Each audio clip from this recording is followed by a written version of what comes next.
Tonight, you're going to become the most feared man on the Atlantic Ocean. You're going to hold an entire city hostage. And when they finally catch up with you, not even a bullet and a stab wound will bring you down. But here's the thing no one tells you about Blackbeard. He probably never killed anyone. Not once. Not until the very last morning of his life, when they came for him. This is the story of your life. You wake up, and for a moment, you don't know where you are. The world tilts. The wooden hull groans beneath you. Your head is pounding rum, too much of it. The dregs of last night's celebration still bitter on your tongue. November air cuts through the cabin, carrying the salt and brine of the Pamlico Sound. You're aboard the Adventure, a 10-gun sloop anchored in Ocracoke Inlet, and the morning light is grey and thin, filtering through gaps in the deck planking like fingers reaching for something they'll never quite touch. You sit up, your joints protest. You're somewhere around 38 years old, though no one knows for sure. Not even you, possibly, because the man you were born as stopped existing a long time ago. That man had a different name, a family, an inheritance he gave away. The man sitting in this cabin, pulling on his boots and reaching for the brace of pistols hanging from the bulkhead, has a different name entirely. A name he invented. A name that makes merchant captains surrender their cargo without a single shot fired. A name that makes the governors of entire colonies lose sleep.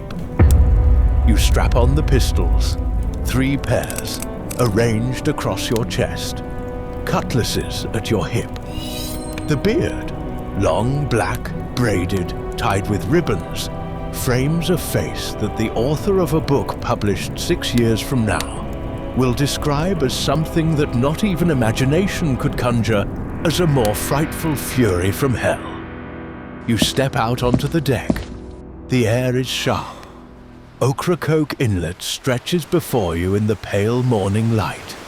Shallow water, sandbars, the barrier island curving like a sleeping animal. Your crew, what's left of them, maybe 19 or 20 men, are stirring. Some are still drunk. Most are hungover. You've been celebrating for days with other pirates, Charles Vane, Calico Jack Rackham, but they've moved on. And now it's just you and your small crew and this quiet anchorage at the edge of the world. And then you see them, 2 sloops, moving under oars through the narrow channel, approaching from the Sound side. They're too small to be warships, but they move with purpose, with intention. They know exactly where you are. Your blood runs cold for a fraction of a second. And then it runs hot. Because you are Blackbeard, and you don't run. You call your men to their stations, cannons loaded, powder primed. The sloops are closing, one called the Ranger, carrying about 20 men, and the other, the Jane, with 30 or so. You have the advantage. You know these shallows. They don't. And you're right. Both sloops run aground on a sandbar almost immediately. You laugh. Or something like it. That dark, low sound your crew has learned to read as either amusement or murder. And they're never quite sure which. Your cannons open up. A mass of nails and scrap iron tears across the water and shreds the approaching ships. The sound is enormous, echoing off the water. You reach up to the brim of your fur cap for your matches. You strike a flame. You tuck the burning cords under the edge of your hat, letting the glowing embers dangle inches from your cheeks. Thick smoke curls down around your face, framing your wild, staring eyes in a grey halo. It stings, but you don't blink. To the men on the other ship, peering through the clearing fog, you don't look like a captain anymore. You look like a demon rising from the pits of hell. The second ship, the Ranger, is falling back, her deck awash with blood, her officers dead or dying. The other ship, the Jane, is a wreck, bodies slumped over the rails, 10 of the enemy killed in a single volley. Through the smoke, you look at the Jane. Her deck appears empty. You decide to board. You swing over the rail with about 10 of your men, landing on a deck that's slippery with blood and seawater. The smoke from your beard raises through the air, turning everything amber and grey. You raise your cutlass, and that's when the hatches burst open. Dozens of men come pouring up from below deck. They were hiding, waiting the whole time. And suddenly you're surrounded. The trap. The clever, calculated, devastating trap. A man steps forward. Lieutenant Robert Maynard. He has a pistol in one hand and a sword in the other, and he's looking right at you. You fire. He fires. Both shots hit. Neither of you falls. But we're getting ahead of ourselves. Your story starts long before this morning, long before they called you Blackbeard. Before any of this, you were just a boy standing on the docks of Bristol, watching ships disappear over the horizon and wondering what was out there. Let's drift back. Welcome, Nightlings. This is Huxley.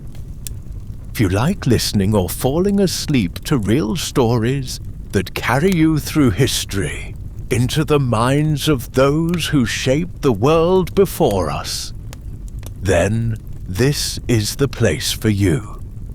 Close your eyes and let's remember a life you haven't lived yet. Before we begin, I have a question for you. When you close your eyes, does your mind still race with thoughts of your day? Or does it all fade away the moment your head hits the pillow? Tell me in the comments.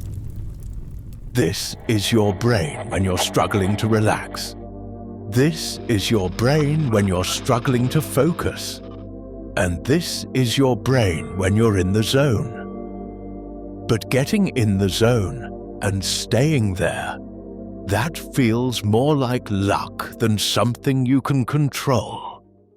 If you'd like a simple tool to help your mind switch modes, we partnered with Brain.fm.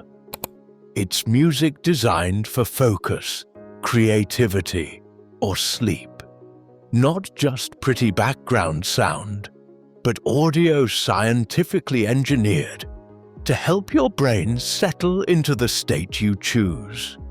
It's like a do not disturb setting for your mind, and it gets you into the state you want in just 5 minutes. Using a process called neural phase locking, it gently coaxes your brainwaves into the state you desire. But don't just take my word for it. Have a glance at the tens of thousands of 4.8-star reviews and see what others say it does for their focus and rest.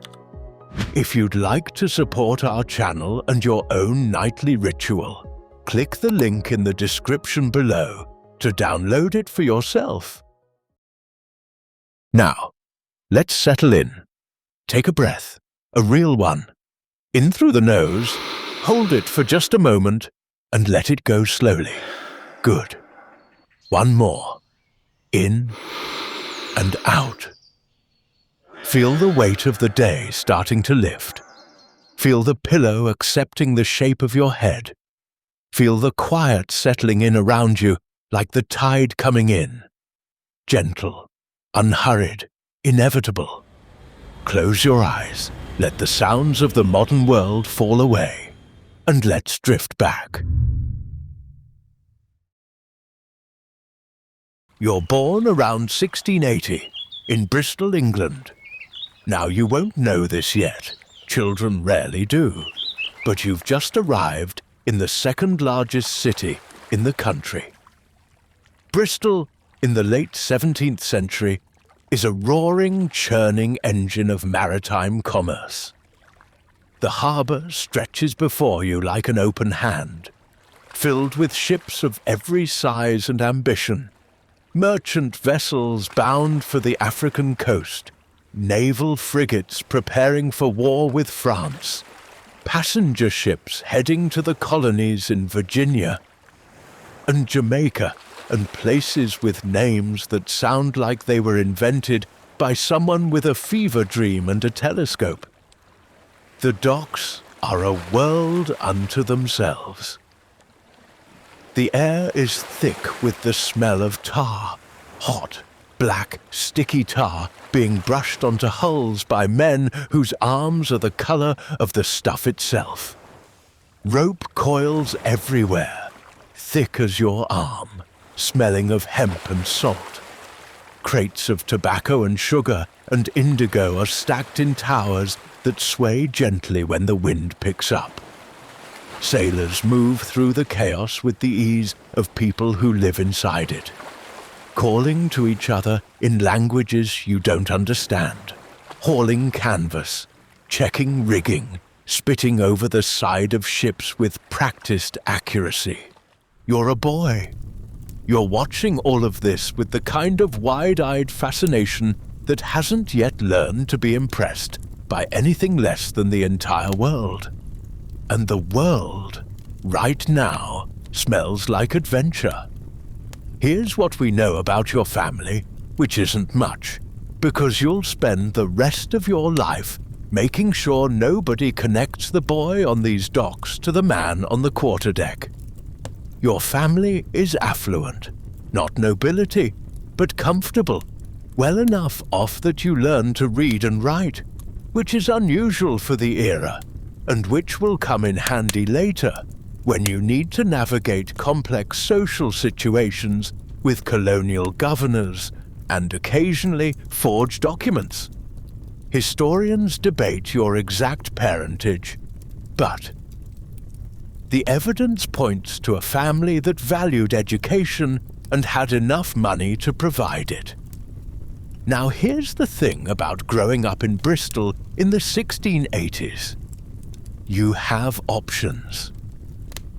A young man of means who can read and write and handle himself in polite company can become a merchant, a naval officer, a plantation owner in the colonies, a lawyer if he's truly lost his way.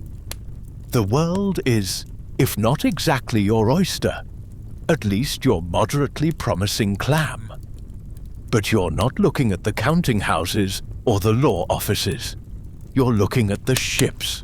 You're watching them leave, their sails catching the wind, their hulls cutting the brown water of the harbour, their bows pointed toward a horizon that promises everything and guarantees nothing. And something inside you, something that will define the next 38 years of your existence, decides that whatever is out there is worth more than whatever is here. Your family, at some point during your childhood, moves to Jamaica. Your father, Edward Teach Sr., or someone using that name, establishes himself in Spanish Town, the colonial capital, where sugar plantations are printing money, and the social hierarchy runs on wealth, connections, and the willingness to look the other way when it comes to how that wealth is produced. The family is described in Jamaican records as quite patrician. You have a stepmother named Lucretia, a brother and a sister. You have an estate. And in 1706, when you're roughly 26 years old, you sign a document aboard a Royal Navy ship called the Windsor, anchored at Port Royal, Jamaica. In this document, you surrender your entire inheritance, your father's estate, your claim to the family wealth, to your stepmother and your siblings. The reason you give, in your own handwriting, is simple. For the love and affection I have for and bear towards my brother and sister. It's the last time anyone will connect the name Edward Teach to anything resembling respectability. The last time the paper trail shows a young man with options choosing to give them away. After this, you vanish from the official records. The man with the education and the inheritance disappears. And something else takes his place, but that's later. Right now, you're a boy on the docks of Bristol, watching ships leave the harbour, and you've already made the only decision that matters. You're going to sea.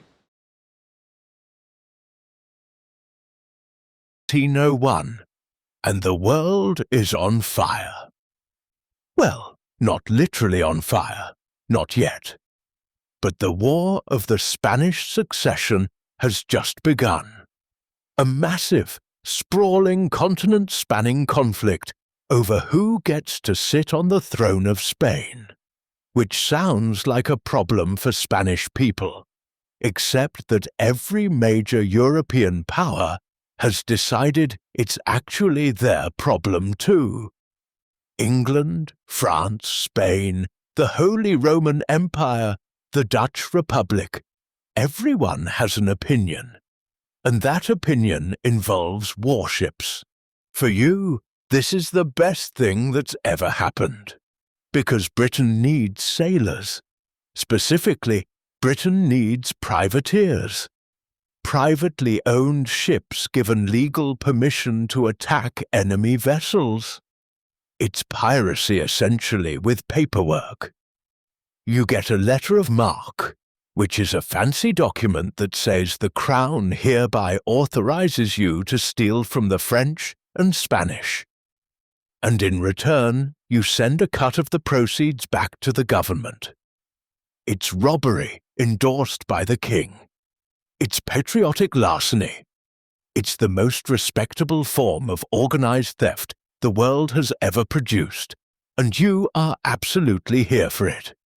You sail the Caribbean, the Spanish Main, the warm turquoise waters between Jamaica and the coast of South America, where Spanish galleons carry gold and French merchants carry everything else. You learn your trade in these waters, navigation, ship handling, the geometry of wind and current, the mathematics of when to fight and when to run. You learn how to read the sea the way other men read ledgers. You learn how to board a ship, how to fire a cannon, how to read the weather in the color of the sky at dawn. And here's the thing no one tells you about war at sea. It's boring. Spectacularly, crushingly boring. The actual fighting, the cannons, the boarding, the clash of steel, occupies maybe 5% of your time. The rest is maintenance, scrubbing decks, mending sails, splicing rope, watching the horizon for hours that stretch into days that stretch into weeks, where nothing happens except the slow accumulation of barnacles on the hull and scurvy in your gums. But when the fighting comes, it's unlike anything you've experienced. The world narrows to the length of a cutlass. Sound becomes meaningless. Just the roar of guns and the screaming of men and the splintering of wood. Time distorts. 5 minutes of combat feels like an hour. And afterward, standing on a captured deck with someone else's cargo in your hold and someone else's blood on your boots, you feel something that you will spend the rest of your life chasing. You feel alive, dangerously, irresponsibly, magnificently alive. To survive the Caribbean, you had to master the geometry of wind and current. It was a mental game of chess played against the horizon. But staying sharp is another story. If you struggle to find your zone during the daily grind, we've partnered with Brain.fm. Think of it as a tactical advantage for your brain. Unlike standard music that often serves as a distraction, Brain.fm uses neural phase locking to guide your brainwaves into a state of high-performance focus. It's scientifically engineered to help you ignore the noise and dive into deep work. Whether you're navigating spreadsheets or a stormy project, or you just want to fall asleep easier, you can find your music in under 5 minutes. Support the channel by clicking the link in the description. But then something happens. Something that will change the course of your life and the lives of thousands of men just like you. In 1713, the war ends. The Treaty of Utrecht is signed. The guns go quiet. The letters of marque are revoked. And just like that, with the stroke of a pen in a palace you'll never see, you're unemployed. Think about that for a moment. You're a skilled, experienced combat sailor. You know how to navigate by the stars, handle a ship in a storm, and take a vessel by force. These are your skills. These are the only skills that matter in your world. And the only employer who wanted them, the British Crown, has just told you your services are no longer required. Thank you for your patriotic theft. Please go home. There's nothing for you here anymore. Except there's no home to go back to. You gave your inheritance away. Jamaica is a sugar island run by plantation owners, and you're not a plantation owner. Bristol is a world away. The Navy is cutting back. Merchant ships pay half what you earned as a privateer, and the conditions are worse. Brutal captains, longer voyages, and a pay scale that would make a slave trader blush. The irony is thick enough to spread on hardtack. The Caribbean is suddenly full of men exactly like you. Thousands of them. Battle-hardened, salt-weathered, broke, and angry. Men who know how to take a ship but have no legal ship to take. Men whose entire skill set has been criminalized overnight. And here's where the story turns.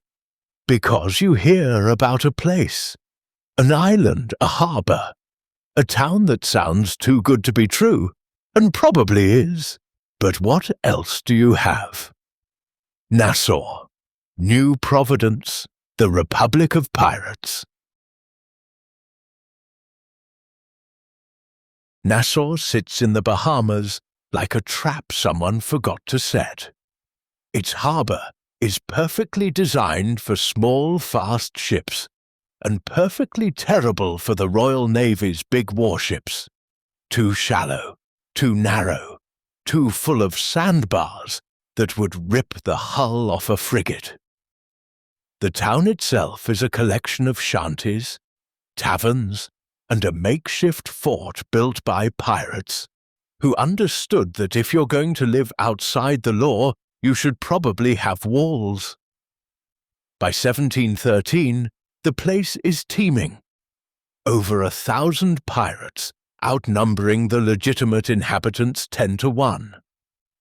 The governor is a fiction. The law is whatever the pirates decide it is today. And the decision-making process, believe it or not, is democratic. Captains are elected by their crews. The quartermaster, a kind of chief financial officer with a cutlass, keeps the captain honest. Major decisions are put to a vote. Pay is distributed according to a written agreement that every man signs, sometimes on a Bible, sometimes on whatever's handy. You arrive in Nassau, and it's like stepping into a world that someone dreamed up after too much rum and not enough sleep.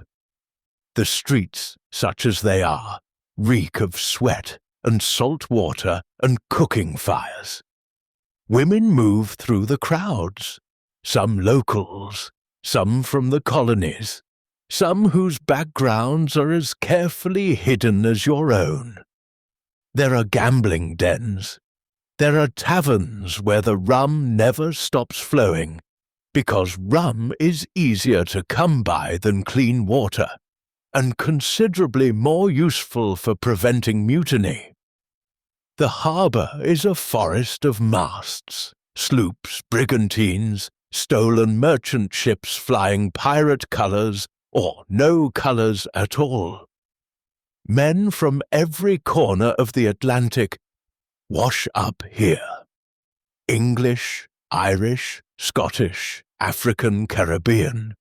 Former sailors, former soldiers, former enslaved people who found freedom on the only ships where your skin colour mattered less than your ability to haul rope and swing a cutlass. It's chaotic. It's dangerous. It's the most alive place you've ever been. And it's here, in this sweltering, rum-soaked, gloriously ungovernable town, that you meet a man who will change the trajectory of your life. His name is Benjamin Hornigold. Hornigold is one of Nassau's founding pirates, a former privateer like you, a man who understood that when the Empire throws you away, you have two choices: starve quietly or steal loudly. He chose the latter and built himself a small fleet and a big reputation. He sees something in you. Skill, certainly. You handle a ship like you were born on one. But also intelligence. The ability to read a situation, to calculate risk, to think 3 moves ahead while everyone else is still reacting to the first.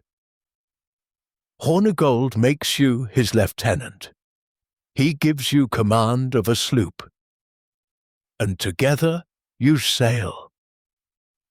The work is straightforward. You target merchant ships, the fat, slow cargo vessels that lumber across the Caribbean, laden with sugar, tobacco, spices, and occasionally something truly valuable like gold or silver. The process is simple. Spot the target, close the distance, raise the black flag, and wait. Most of the time, they surrender. The flag does the work. The threat does the work. The reputation does the work. Actual combat is rare, because combat is expensive. Men die. Ships get damaged. Cargo gets ruined. A successful pirate is one who takes everything he wants without firing a shot. But here's where it gets interesting. Hornigold has a rule: never attack English ships. He's a former British privateer, and some part of him still feels loyalty to the crown that employed him. French ships, fair game. Spanish ships, absolutely. But English cargo sails past unmolested, and his crew, your crewmates, are watching those English ships with the desperate hunger of men who haven't been paid enough and haven't eaten well in weeks. You learn the pirate code during this time, not the romanticized version, the real one. The Articles of Agreement. Every man signs before sailing. The articles spell out everything. How loot is divided. The captain gets 1.5 to 2 shares. The quartermaster the same. Officers a little more than the crew. How disputes are settled by the quartermaster, not the captain. How injuries are compensated. The loss of a right arm, for instance, has a specific value in pieces of 8. And when the lights go out at night, 8 o'clock, sharp per some articles, if you want to keep drinking after that, you do it on the open deck. It's more democratic than anything happening in London. More egalitarian than anything happening on a Royal Navy ship, where officers eat fresh meat while the crew chews weevil-infested hardtack. More fair than anything happening on the plantation islands, where the entire economy runs on human beings treated as property. Now, Historians debate this. The pirate democracy has been romanticized. The reality was messier, more violent, more fragile than the myth suggests. But the core of it was real. These were men who had been chewed up and spat out by legitimate society, and they built something that at its best was more just than the system that rejected them, and then the system within the system breaks. Hornigold's crew has had enough. They're tired of watching English ships sail past with holds full of cargo they could take but don't. Sometime in late 1717, the crew votes. Hornigold is out, not killed. That's not how it works. Just deposed. Voted off his own ship like a contestant on a reality show that won't be invented for another 3 centuries. You take command. And here's the part where you start to disappear. Not physically. You're very much present, standing on the quarterdeck of a pirate sloop with the Caribbean stretching before you in every direction. But the man you were born as, the boy from Bristol, the young sailor who signed his inheritance away with love and affection, that person begins to dissolve. What replaces him is something else entirely. Something you're about to build, deliberately, meticulously, like an artist creating his masterpiece. You're about to become Blackbeard. November 28th, 1717. The waters off Martinique. A ship appears on the horizon. She's big, 200 tons, 3 masts, the kind of vessel that commands attention. Her name is La Concorde, and she's a French merchant ship on her 3rd slave-trading voyage. She left Nantes in March, stopped in Benin to take on 516 captive Africans, and has been crossing the Atlantic ever since. By now, she's less than 100 miles from her destination. But La Concorde is dying. 16 crewmen are already dead. 36 more are seriously ill with scurvy. Their gums bleeding, their joints swollen, their teeth loose in their skulls. The ship that left Africa with 516 enslaved people has already lost 61 of them to disease and despair in the crossing. The captain, Pierre Dosset, is in command of a floating hospital, and everyone on board is either sick or terrified. When your 2 sloops appear, one with 120 men and 12 guns, the other with 30 men and 8. Dosset doesn't even consider fighting. He fires 1 volley, for honor's sake, and then he surrenders. The entire capture takes minutes.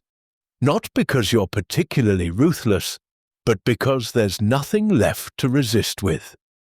You sail the captured ship to Bequia, a small island in the Grenadines. And here, in the warm Caribbean light, you make a series of decisions that will define the rest of your life. You take the ship's cargo, 20 pounds of gold dust, plundered from African traders. You take supplies. You take people, 4 French crewmen who volunteer to join your crew, and 10 more who don't volunteer but come anyway. A pilot, 3 surgeons, useful men. You also take 157 of the enslaved Africans because in the world you now inhabit, human beings are currency, and you are building an empire that trades in everything. You leave the French captain his smaller sloop. Dosset names it mauvaise rencontre, bad encounter. It's the most honest thing anyone will say about you for the next 300 years. And then you do something extraordinary. You look at this ship, this 200-ton, 3-masted vessel with its slave decks and its death. And you see possibility. You mount 40 cannons. You crew her with over 300 men. You rename her. Queen Anne's Revenge. The name is a statement. Queen Anne was the last Stuart monarch, the last English-born ruler before the German-speaking George I took the throne. Naming your ship after her is either a political statement about the legitimate English monarchy, or a middle finger to the government that threw you away after the war, or both, or neither. No one will ever know for certain, because you're not the kind of man who explains himself. But now comes the real transformation. The ship is just hardware. What you build next is something far more powerful. You grow your beard, long, thick, black, the kind of beard that men write about in dispatches and captains describe in sworn depositions. You let it spread until it covers your face from eyes to chest, and you braid it into small tails tied with ribbons, so that it moves like something alive, like tentacles, like the reaching fingers of something that lives in the deep. You strap 3 pairs of pistols across your chest, arranged in a brace that makes you look like a walking armory. Cutlasses and knives hang from every available surface on your body. You dress in black. You are a monument to violence, a walking declaration of war, a billboard advertising the worst thing that could possibly happen to a merchant captain's day. And then, the masterstroke. You take slow-burning cannon fuses, the same fuses used to fire the guns that just tore La Concorde apart, and you weave them into your beard, under your hat, behind your ears, and before you approach a target, you light them. Smoke curls up around your face. Your head is wreathed in grey-white tendrils that smell of sulphur and saltpeter. Your eyes gleam through the haze like coals in a dying fire. To the terrified crew of a merchant ship watching you approach through a spyglass from a mile away, you don't look human. You look like something that crawled out of the sea, something that crawled out of hell, something that the devil sent to collect a debt, and the debt is everything you own. And that's the point. That's the genius. Because here's the thing about being a pirate. Fighting is bad for business. Men die in fights. Ships get damaged. Cargo gets destroyed. The ideal pirate encounter is one where nobody fires a single shot, where the target takes one look at what's coming and decides that their cargo is not worth their lives. You understand this, deeply, intuitively in the marrow of your bones. Violence is expensive, fear is free, and fear, weaponized properly, is more powerful than any cannon ever cast. You are no longer Edward Teach. You're not even a pirate captain, not really. You're a performance, a concept, a walking nightmare designed by a very intelligent man who understands that the most dangerous thing in the world isn't a sword or a gun, it's a story. And the story of Blackbeard, the demon pirate with the burning beard, is about to become the most dangerous story on the Atlantic Ocean. The only question now is, how far can you take it? The answer, as it turns out, is further than anyone imagined. Word spreads across the Caribbean the way all information travels at sea, slowly, unreliably, and with embellishment at every port of call. A merchant captain limps into Charleston and tells the harbour master about a pirate with a burning head who commands a ship bristling with 40 guns. The story reaches Barbados a week later, but now the ship has 50 guns, and the pirate can breathe fire. By the time it gets to Boston, the pirate eats gunpowder for breakfast, and his beard is made of actual snakes. You don't correct anyone. You don't have to. The exaggeration is the weapon. Every wild story, every embellished report, every terrified sailor's account that turns you into something more than human, it all serves the same purpose. It makes the next ship easier to take, because the next captain, when he sees your flag on the horizon, won't be weighing his chances. He'll be remembering the stories. And the stories say, don't fight this one. Just give him what he wants and pray he lets you live. And here's the darkest, most remarkable part. The part that historians will argue about for centuries. Through all of this, through the smoking beard and the 40 cannons and the terrified surrenders and the growing mountain of stolen cargo, you don't actually kill anyone. Not one person, not a single captured sailor, not a resistant captain, not a stubborn merchant who refused to hand over the sugar crates. There is no verified historical record of Blackbeard killing anyone during his entire pirating career. Not until the very last morning of his life, when the trap springs and the fighting turns real and there's nowhere left to perform. Think about that. The most feared pirate in the Atlantic Ocean, the man whose name makes grown sailors weep, achieves everything through pure, unbridled theatre. The burning beard, the pistols, the flag with the bleeding heart and the skeleton toasting death. It's all performance, all of it.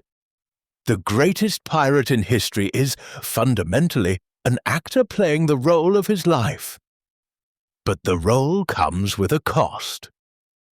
Because once you've become Blackbeard, you can't go back to being Edward Teach. Once you've built the legend starts building you. Every new prize, every new ship, every new sailor who crosses himself when he hears your name, it all adds weight to the character. And characters, unlike people, can't change their minds. Characters can't retire. Characters can't decide they'd rather be someone else. You don't know this yet. Not here, in the warm waters off Martinique, with the Queen Anne's Revenge newly armed and your crew of 300 at your back, and the smoke just starting to curl from the fuses in your beard. Right now, you feel invincible. Right now, you feel like the sea belongs to you and everything on it is yours for the taking. Right now, you feel free. But freedom, you'll discover, is the most expensive thing in the world. And the bill is coming. In the meantime, though, in the brief, blazing, magnificent meantime, you are going to do something that no one has ever done before. You're going to take a pirate ship, a stolen character, and a talent for controlled terror, and you're going to use them to hold an entire colonial city hostage. But first, you need to meet a man named Stead Bonnet. And honestly, he might be the funniest thing that's ever happened to piracy. Actually, let's stay with you a moment longer.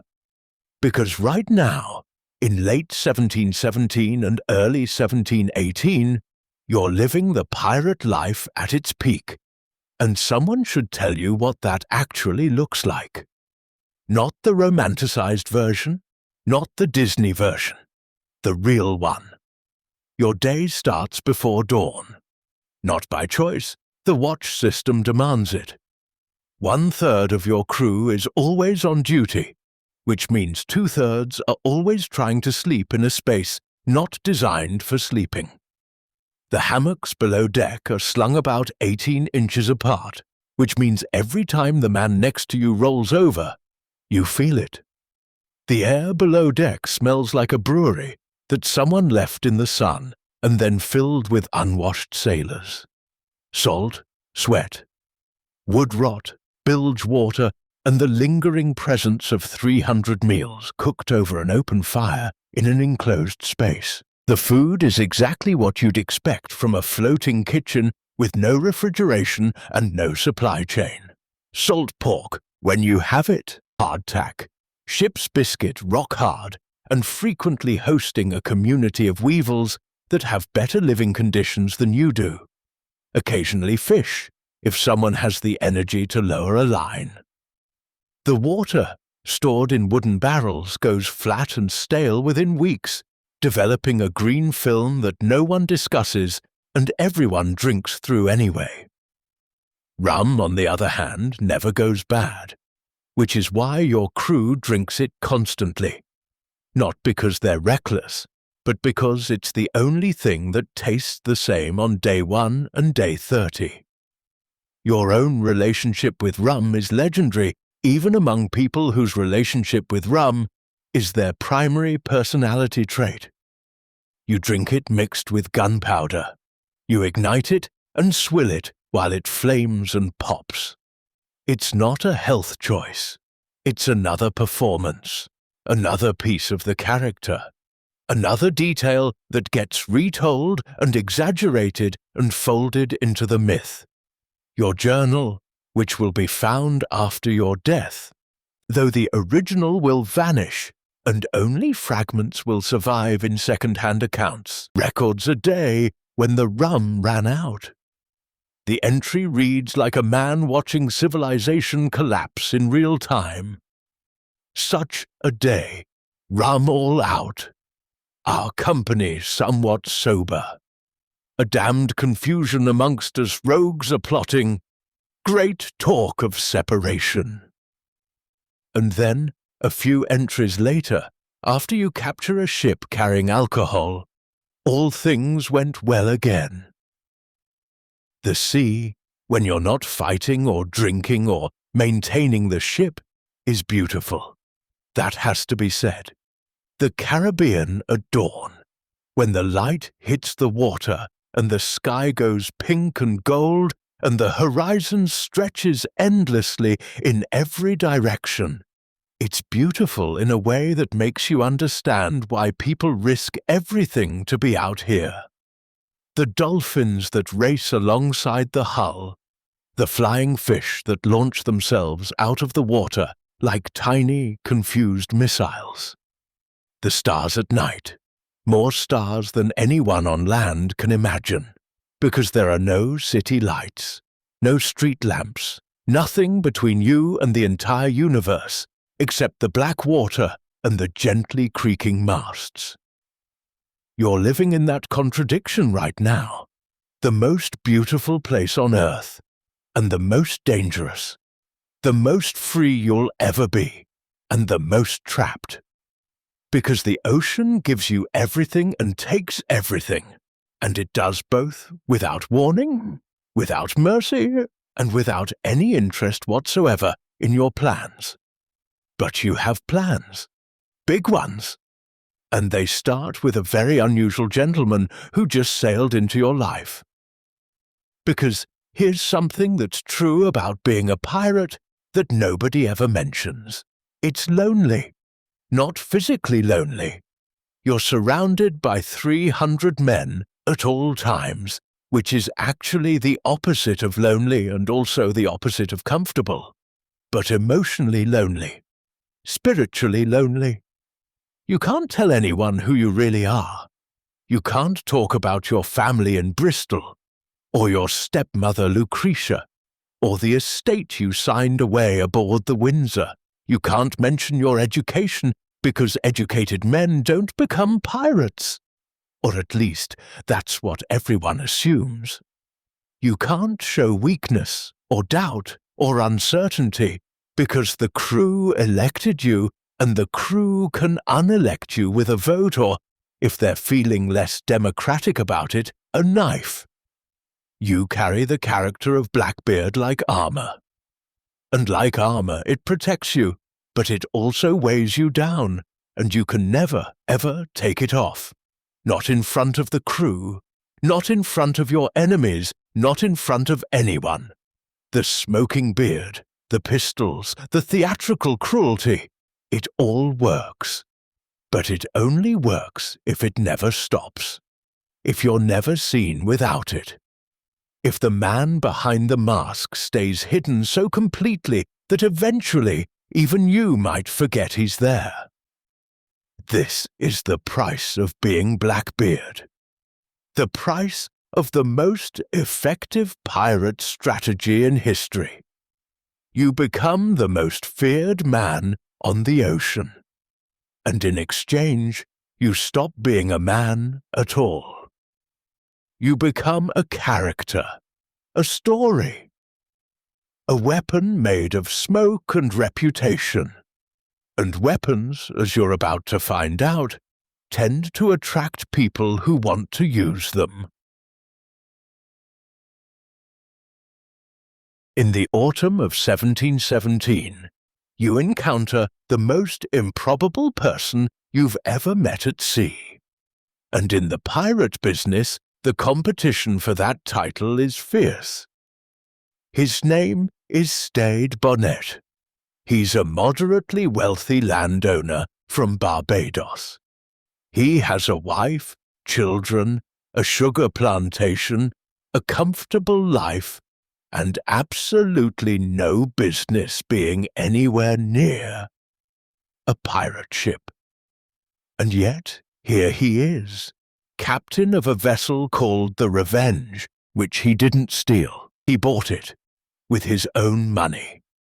Like a person buying a boat for weekend fishing, except the boat has cannons and the fishing involves robbery.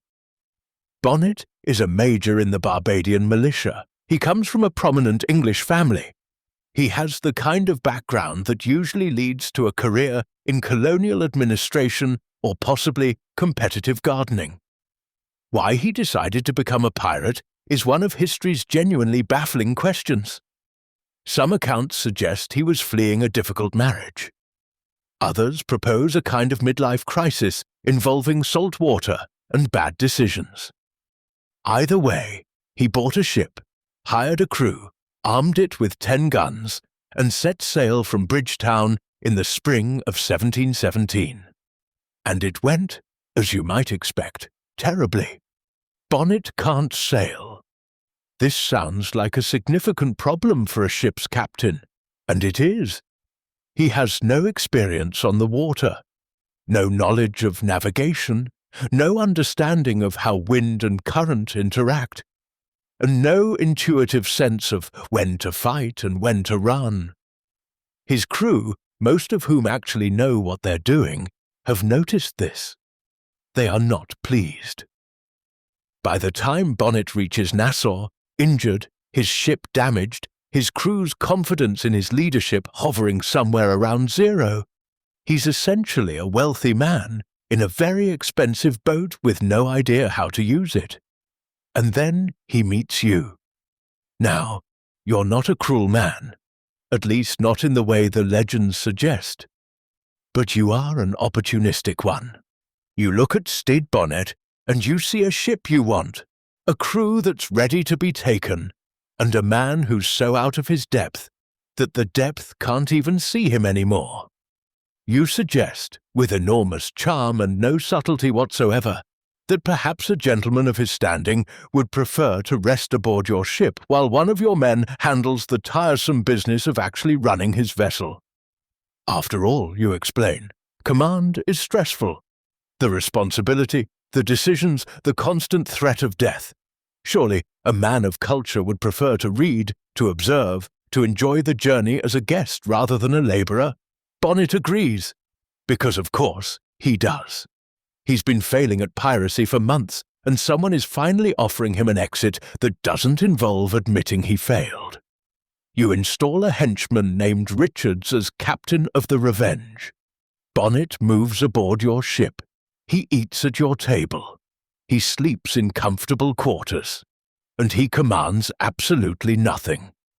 The gentleman pirate has been pirated by an actual pirate, and he doesn't even realize it. Now, historians debate your motivations here, And there's something worth noting about how you handle Bonnet. You don't hurt him. You don't threaten him. You don't chain him in the hold or throw him overboard. You manipulate him. Gently, almost kindly, in a way that leaves him his dignity while removing every scrap of his authority. It's a masterclass in the kind of social intelligence that people who call pirates brutes can't account for. You took a man's ship, his crew, and his purpose without raising your voice. That's not the work of a thug. That's the work of a diplomat who happens to command 40 cannons. Bonnet will sail with you for months. He'll accompany you to Charleston. He'll be present for the blockade, the hostages, the medicine chest. And then, when you're done with him, you'll leave him behind on a sandbar with nothing but his wounded pride and a burning desire for revenge that will eventually get him hanged. But that's later. Right now, with Bonnet's ships added to your fleet, you command the most powerful maritime force in the Western Hemisphere. 4 vessels, more than 60 guns, over 300 men. And you know exactly what you're going to do with them. May 1718, Charleston, South Carolina. You arrive off the harbor with your flotilla, 4 ships, 60-plus cannons, 300 men, and you simply stop. You anchor across the harbor entrance. You position your vessels so that nothing gets in and nothing gets out without your permission. And then you wait. Charleston, in 1718, is one of the most important ports in the American colonies. Ships carry rice, indigo, deerskins, and naval stores out of the harbor and return with manufactured goods from England. The harbor is the city's lifeline, and you've just wrapped your hands around it. For nearly a week, you hold the port. Every ship that tries to enter or leave is stopped, boarded, and stripped of its cargo. You capture 8 or 9 vessels. You take hostages, wealthy ones, because wealthy hostages are the only kind worth taking. Among them is a man named Samuel Wragg, a member of the Provincial Council, which is the colonial equivalent of kidnapping a senator. And here's where the story takes its strangest turn. Your ransom demand. You've just committed the most brazen act of piracy in American history. You have hostages. You have the leverage to ask for anything. Gold, silver, jewels, amnesty, a parade in your honor, literally anything. The terrified Governor Robert Johnson is prepared to negotiate. You ask for a chest of medicine. Not treasure, not ransom money. Medicine, because you and your crew are sick. Specifically, you're dealing with venereal disease, the kind of occupational hazard that comes with being a pirate in the Caribbean in the early 18th century. 3 centuries later, when archaeologists recover artifacts from the wreck of Queen Anne's Revenge, they'll find a urethral syringe of French manufacture, a medical instrument used specifically for treating sexually transmitted infections. It's the kind of detail that no storyteller would invent, because it's too embarrassing to be fiction. So here you are, the most feared pirate on the Atlantic, commander of the most powerful flotilla in the hemisphere, holding an entire colonial city hostage. And what you need, what you actually desperately need, is a doctor. The governor capitulates. The medicine arrives. You examine it, pronounce it satisfactory, and release all hostages unharmed. Every single one. You've terrorized the most powerful colony in the American South, disrupted weeks of commerce, made the governor look like a fool, and you haven't killed anyone. Not one person. The medicine demand somehow makes you more terrifying, not less, because it suggests a man so confident in his power that he doesn't even bother asking for money. And the colonial governors take notice, all of them. From Virginia to the Carolinas to Barbados, the message is clear. Blackbeard can take whatever he wants, whenever he wants, from whoever he wants. The question isn't whether he'll do it again. The question is what anyone can possibly do to stop him. You sail away from Charleston with your medicine and your reputation. It struck a great terror to the whole province of Carolina, the records will note, with the particular understatement that colonial bureaucrats reserve for moments of genuine panic. But here's what you don't know yet, standing on the quarterdeck of Queen Anne's Revenge as Charleston shrinks behind you. This is the top. This is the highest point. This is the moment when the arc of your life reaches its apex and begins, slowly but irrevocably, to curve downward. Everything after this is descent. And the descent starts with something that might be an accident, or might be the most calculating thing you've ever done. June 10th, 1718. Beaufort Inlet, North Carolina. You're sailing north from Charleston. The Carolina coastline slides past. Low, flat, the barrier islands barely visible above the waterline, the inlets narrow and treacherous, and full of the kind of shifting sandbars that can swallow a ship whole. You know these waters. You've been here before. Beaufort Inlet is the passage between the barrier islands and the mainland, and it's where the trouble starts. Queen Anne's Revenge runs aground. The flagship, your 200-ton, 40-gun floating fortress, the most powerful pirate vessel in the hemisphere, hits a sandbar and sticks. She's not sinking, but she's not going anywhere either. The hull is compromised. The tide works against you. And within hours, the sloop Adventure, commanded by Israel Hands, runs aground too, as if the sandbar is hungry and one ship wasn't enough. Now, was this an accident, or was it deliberate? Historians have debated this for 3 centuries, and the debate is far from settled. Here's what we know. After the grounding, you don't panic. You don't mount a rescue operation. You don't try to refloat the flagship. Instead, you transfer yourself and a small hand-picked group of loyal men to a smaller vessel. You take most of the available treasure, and you leave.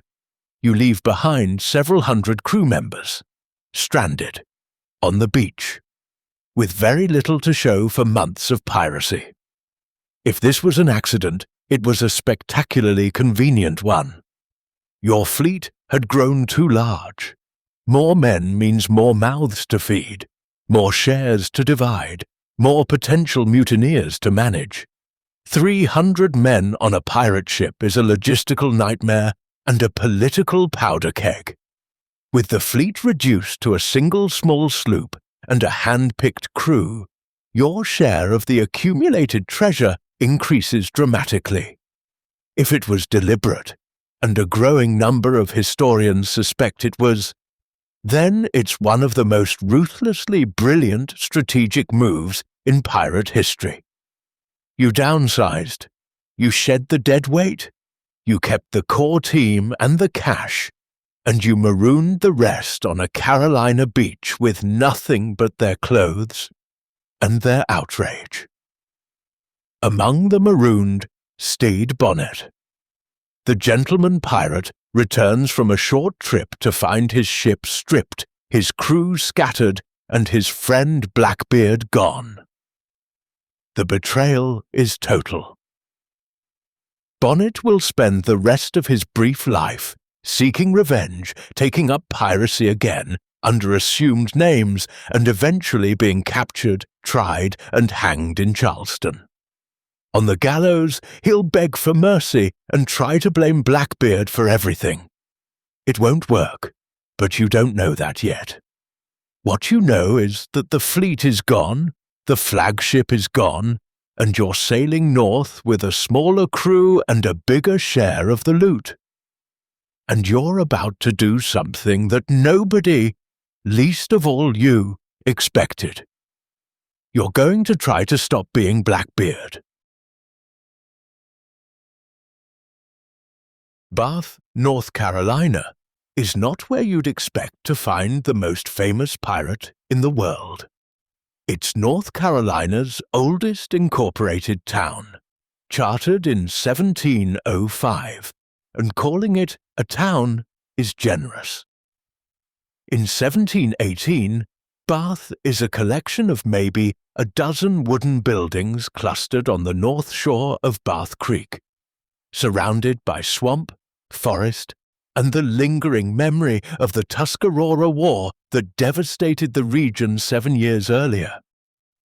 The population is small, perhaps 50 to 100 people, depending on who's counting and how they feel about counting refugees.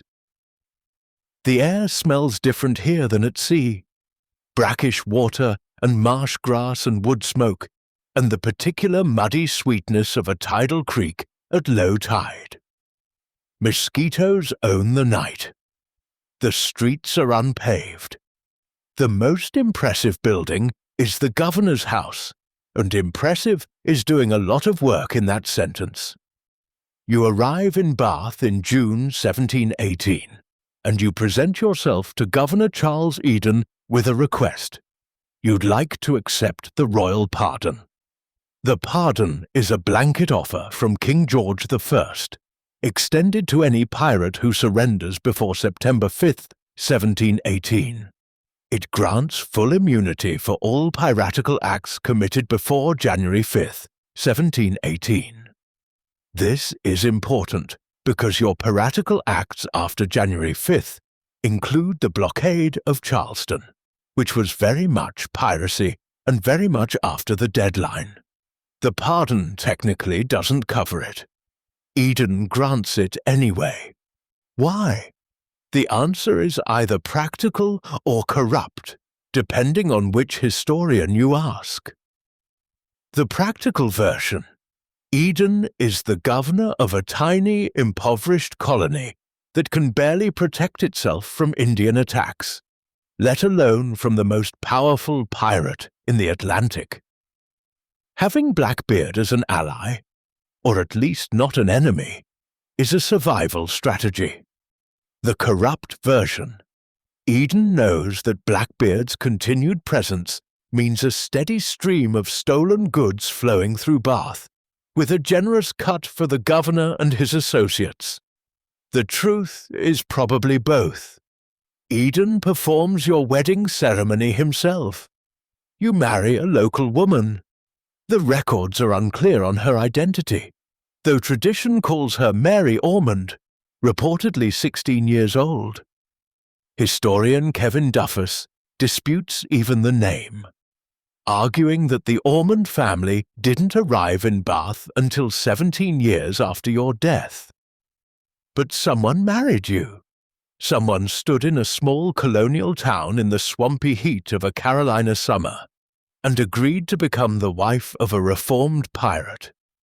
You buy a house at Plum Point, across the creek from Eden's own residence. You settle in. You become, on paper, a respectable member of colonial society. Your education serves you here. You're literate, socially adept, comfortable among merchants and officials. You dine with the governor. You know the royal secretary Tobias Knight, who lives nearby. You are, for a few weeks, Edward Teach again. Or whoever you were before the beard and the cannons and the smoke. But here's the thing about small towns. Everyone knows who you are. Every fisherman on Bath Creek, every woman at the market, every child playing in the muddy streets, They all know that the tall man with the black beard who just moved in across from the governor's house is Blackbeard, the pirate. The one with the smoking face and the 40 cannons. The one who held Charleston hostage for medicine. You can buy a house. You can marry a girl. You can attend church and tip your hat and make polite conversation about the weather and the fishing and the price of tar. But you can't unbecome Blackbeard. The character you created is permanent. And in a town of 50 people, there's nowhere to hide from it. It takes you about 2 months. 2 months of domesticity. 2 months of waking up in a house that doesn't move, of walking on ground that doesn't pitch and roll, of eating food that isn't salt pork or weevil-infested hardtack. 2 months of being a civilian, a husband, a neighbor, and then you're back on the water. Maybe it's the pull of the ocean, that thing you've felt since you were a boy in Bristol, watching ships leave the harbor. Maybe it's financial. Pardons don't come with pensions, and a man with expensive habits and no income needs money from somewhere. Maybe it's the corruption that was always part of the deal. Eden and Knight expect their share, and their share requires you to keep taking things that don't belong to you. Or maybe, and this is the version that feels truest, you simply can't stop being Blackbeard. By late August 1718, you're pirating again. You take 5 ships between Bermuda and North Carolina. The Pennsylvania governor issues a warrant for your arrest. You bring the loot back to Bath and distribute portions to Eden and Knight, maintaining the corrupt partnership that keeps you technically protected. You establish a camp at Ocracoke Inlet, a long, narrow barrier island on the Outer Banks, the kind of place where the Atlantic crashes against one side and the Pamlico Sound laps gently against the other. It's beautiful and wild and remote, and it becomes your base. Fishing boats use the inlet. Traders pass through. And in the fall of 1718, other pirates come to visit. Charles Vane, who escaped Nassau when the Pirate Republic fell. Robert Deal. John Calico Jack Rackham, who will later become famous for his association with 2 female pirates, Anne Bonny and Mary Red. For several weeks, the pirates party at Ocracoke. Rum flows, stories are told, plans are made and abandoned. It's the last gathering of the Golden Age, a final, unknowing farewell party for a way of life that's about to end. And while you're drinking and laughing and watching the sun set over the Sound, 200 miles north, a man named Alexander Spotswood is planning your death. But you don't know that yet. Right now, your feet are in the sand, the fire is crackling, and Vane is telling a story about escaping Nassau that involves a fire ship, a lot of nerve, and very little planning. Rackham is leaning against a piece of driftwood, polishing a pistol that doesn't need polishing. The sky is orange and purple, and streaked with clouds that look like they were painted there by someone who understood that beauty is just another kind of violence. Slow and painless, but impossible to look away from. You take a swig of rum.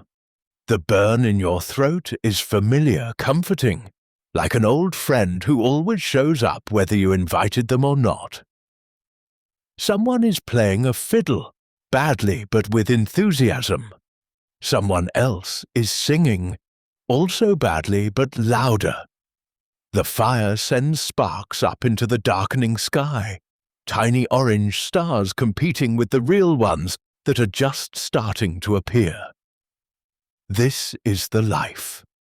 This is the actual life, not the version that gets written in books and painted on tavern signs. It's dirty and dangerous and uncomfortable and occasionally profoundly boring.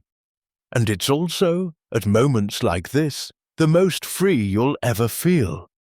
Free from the empire that used you and threw you away. Free from the social hierarchies of Bristol and Jamaica. Free from the obligations of wealth and family and respectability. Free on this narrow strip of sand between the ocean and the Sound, in a way that people who've never been to sea will never understand. But freedom is a funny thing. It only works if you never need anything from the world you left behind.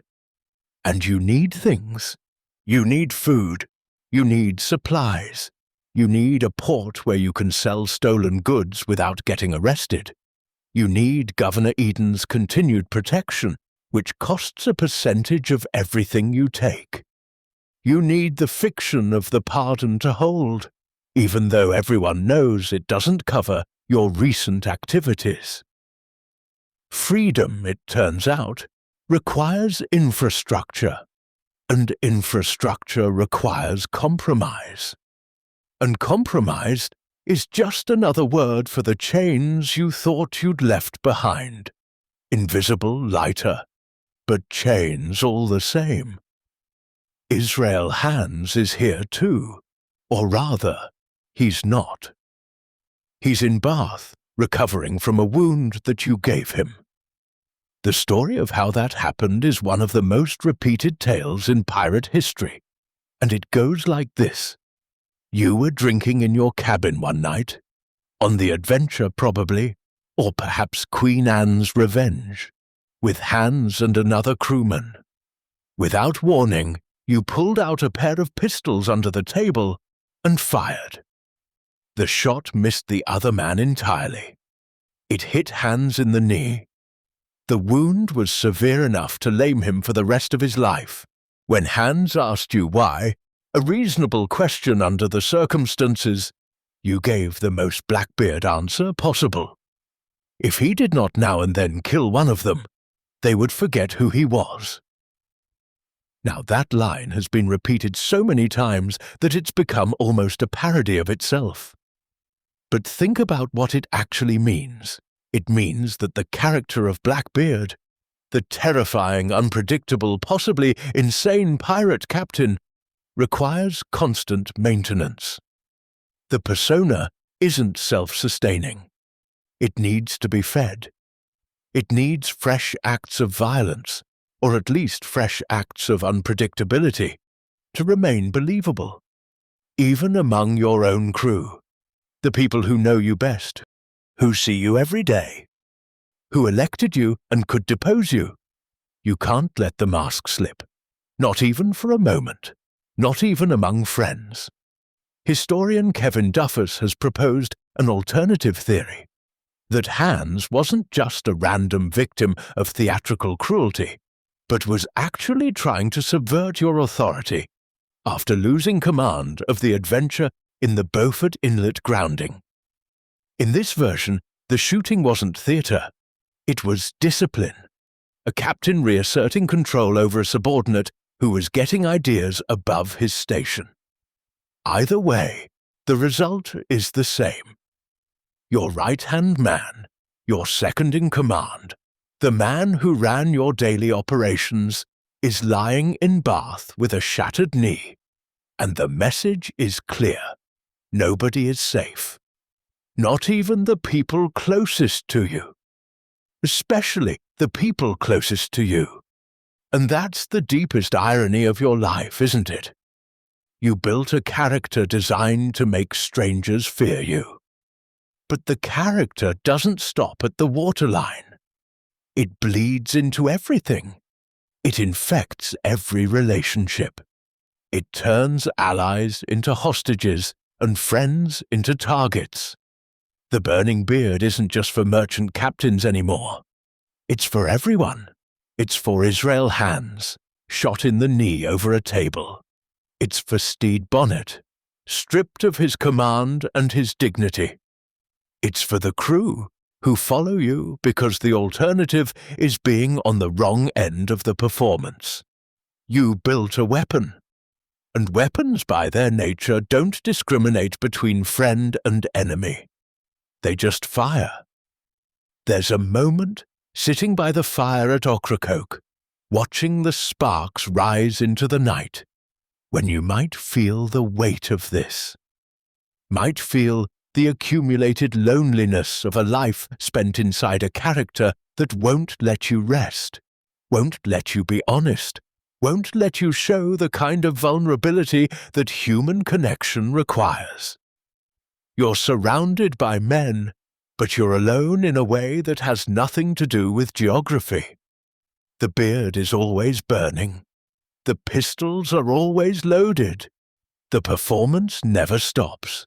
And tomorrow, or the day after, or the day after that, the bill will come due. But not tonight. Tonight, there's rum, there's firelight.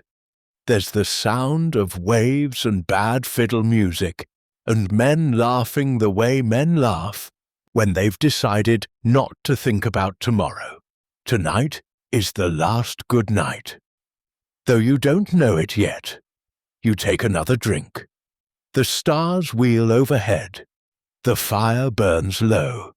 And somewhere, in the darkness beyond Ocracoke, 2 sloops are already being loaded with weapons. Let's stay in this moment a little while longer, because the next chapter of your story doesn't have any moments like this one. The next chapter is all momentum, all countdown, all gravity pulling you toward the only ending this story was ever going to have. But right now, just for a moment, the ocean is quiet and the rum is warm and the world is exactly the size of this fire, this beach, this night. Close your eyes. Feel the sand beneath your back. Listen to the waves. This is the last time you'll ever feel this way. Let's not rush it, because when morning comes, everything changes. But before we get there, before the sloops and the trap and the morning that ends everything, let's talk about what it actually feels like to be a pirate who's trying not to be a pirate anymore. Bath, for those few weeks of your retirement, is the quietest place you've ever lived. After years on the open ocean, the constant noise, the constant motion, the constant awareness that something could go wrong at any moment, Bath is like someone turned the volume down on the world. The creek laps gently against the shore. Frogs sing at night. Insects hum in the marshes. The loudest sound is usually a dog barking 3 houses down, which in your old life would have been a signal that another ship was approaching, and it was time to load the guns. Your house at Plum Point is modest by Bristol standards, but comfortable by Bath's. Wood frame, probably. Stone is expensive and hard to come by in this part of Carolina. A fireplace. A bed that doesn't swing. Windows that look out over the creek instead of the open Atlantic. For the first time in years, you can see trees. Actual trees. Tall southern pines and live oaks draped with Spanish moss that moves in the breeze like grey curtains in a house no one lives in anymore. Your wife, whoever she is, whatever her name, is part of the performance too, in a way. She's proof that you've changed, that the pirate is gone and the gentleman has returned. Eden needs you to look reformed. The community needs you to look harmless. And a wife, young, local, legitimate, is the most effective costume change you can make. More effective than shaving the beard, which you haven't done, because some costumes you can't take off. You attend local gatherings. You make conversation with traders and fishermen who know exactly who you are and exactly what you've done and choose not to mention it, because what's the alternative? Confronting the man with 6 pistols about his past career choices? Social niceties have always been a form of collective self-preservation, and in Bath, North Carolina, 1718, they've been elevated to an art form. But you're restless. You can feel it in the way your eyes drift to the creek, following the current toward the sound, toward the inlet, toward the open ocean. You can feel it in the way your hands reach for pistols that aren't there, because you don't wear them in town, because reformed men don't need 6 pistols to buy salt pork. You can feel it in the dreams probably, though no one recorded your dreams, because no one ever records the inner life of a man they've already decided is a monster. The thing is, you're not suited for stillness. You weren't built for it. Whatever happened to you on the docks of Bristol, whatever the sea planted in you as a child, it grew into something that requires motion, requires risk, requires the particular adrenaline that comes from sailing toward danger with the wind at your back and 300 men at your command. Bath offers none of that. Bath offers safety, which is the thing you've been running from your entire life. Safety. The one thing Blackbeard can't survive. So when the opportunity comes, when a passing ship presents a target, when a merchant vessel loaded with goods appears off the Carolina coast like a gift from a very permissive god, you take it. Of course you take it, because the alternative is sitting in your house in Bath, looking out at the creek and wondering what it would feel like to still be alive. And here's the cruelest part. The pardon was supposed to be your way out, your escape hatch, the thing that would let you stop being Blackbeard and start being someone else, anyone else. But the pardon was never really about you. It was about the Crown managing a piracy problem with paperwork instead of warships. It was about governors like Eden hedging their bets. It was about a system that would rather pretend the problem was solved than actually solve it. And you, the man who was supposed to be solved, you're just a problem that keeps coming back. A problem that can't stay in its house. A problem with an unquieted passion for adventure, and a closet full of pistols, and a beard that still smells faintly of gunpowder, no matter how many times you wash it. You return to the sea, because the sea is the only place you make sense. On land, you're an anachronism, a pirate without a ship, a character without a stage, a man defined entirely by a thing he's not supposed to do anymore. At sea, you're Blackbeard.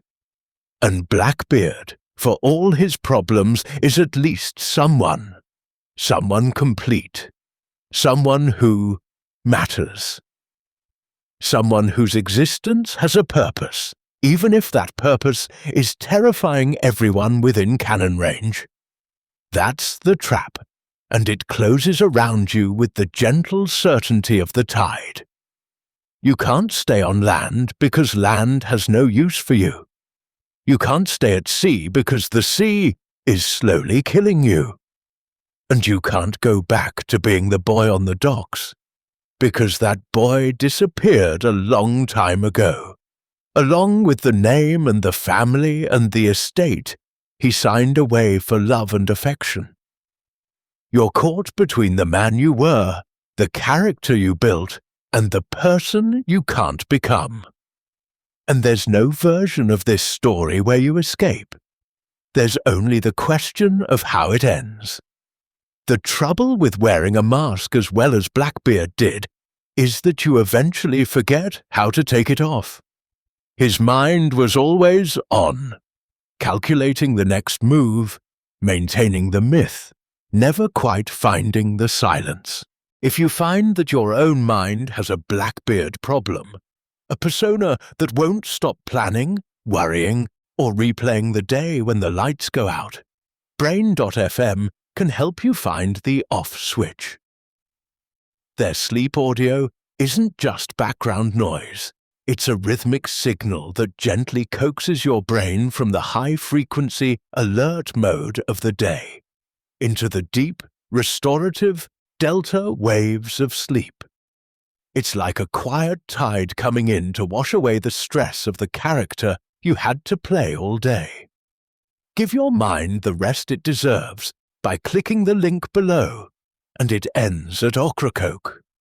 On a November morning, with smoke on the water and blood on the deck and a Scottish Highlander's broadsword aimed at your throat. But not yet. Not quite yet. First, someone has to come find you. Let's go back to the blockade for just a moment, because there's something about Charleston that we haven't fully explored. Something about what it felt like to hold that kind of power. Picture it. You're standing on the quarterdeck of Queen Anne's Revenge, anchored across the mouth of Charleston Harbour. The city is right there. You can see the steeples, the rooftops, the warehouses along the waterfront. You can see the people. Tiny figures on the docks, watching your ships with a mixture of terror and disbelief. Ships are backed up in the harbour, unable to leave. Ships approaching from the open ocean are turning around, or worse, sailing straight into your arms. You own this. For nearly a week, you own an entire city. Not through governance or birthright or democratic mandate, through pure, concentrated intimidation. The governor can't stop you. The militia can't stop you. There's no naval force in the region that can match your 60 guns. You are, in this moment, the most powerful individual on the eastern seaboard of North America. And you achieved this without being elected, appointed, or born into it. You achieved it by being terrifying. There's something almost intoxicating about that. Not the cruelty. There is no cruelty. You don't burn the city. You don't murder the hostages. You don't even rough them up. Samuel Wragg, the councilman, is treated more like an inconvenienced dinner guest than a prisoner. But the power, the sheer, unmediated, unaccountable power of holding a city in your hands, that's something else entirely. That's something that changes you, that makes every other form of power, the kind you get from money, from titles, from elections, seem pale and theoretical by comparison. Because this power is real.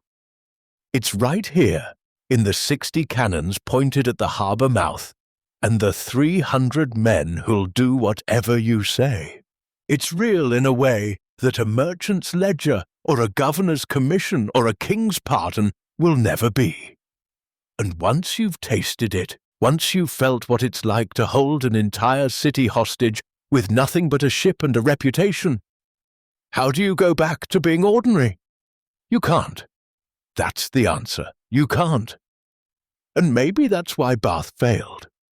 Not because the town was too small, or the wife was too young, or the governor was too corrupt, or the pardon was too flimsy.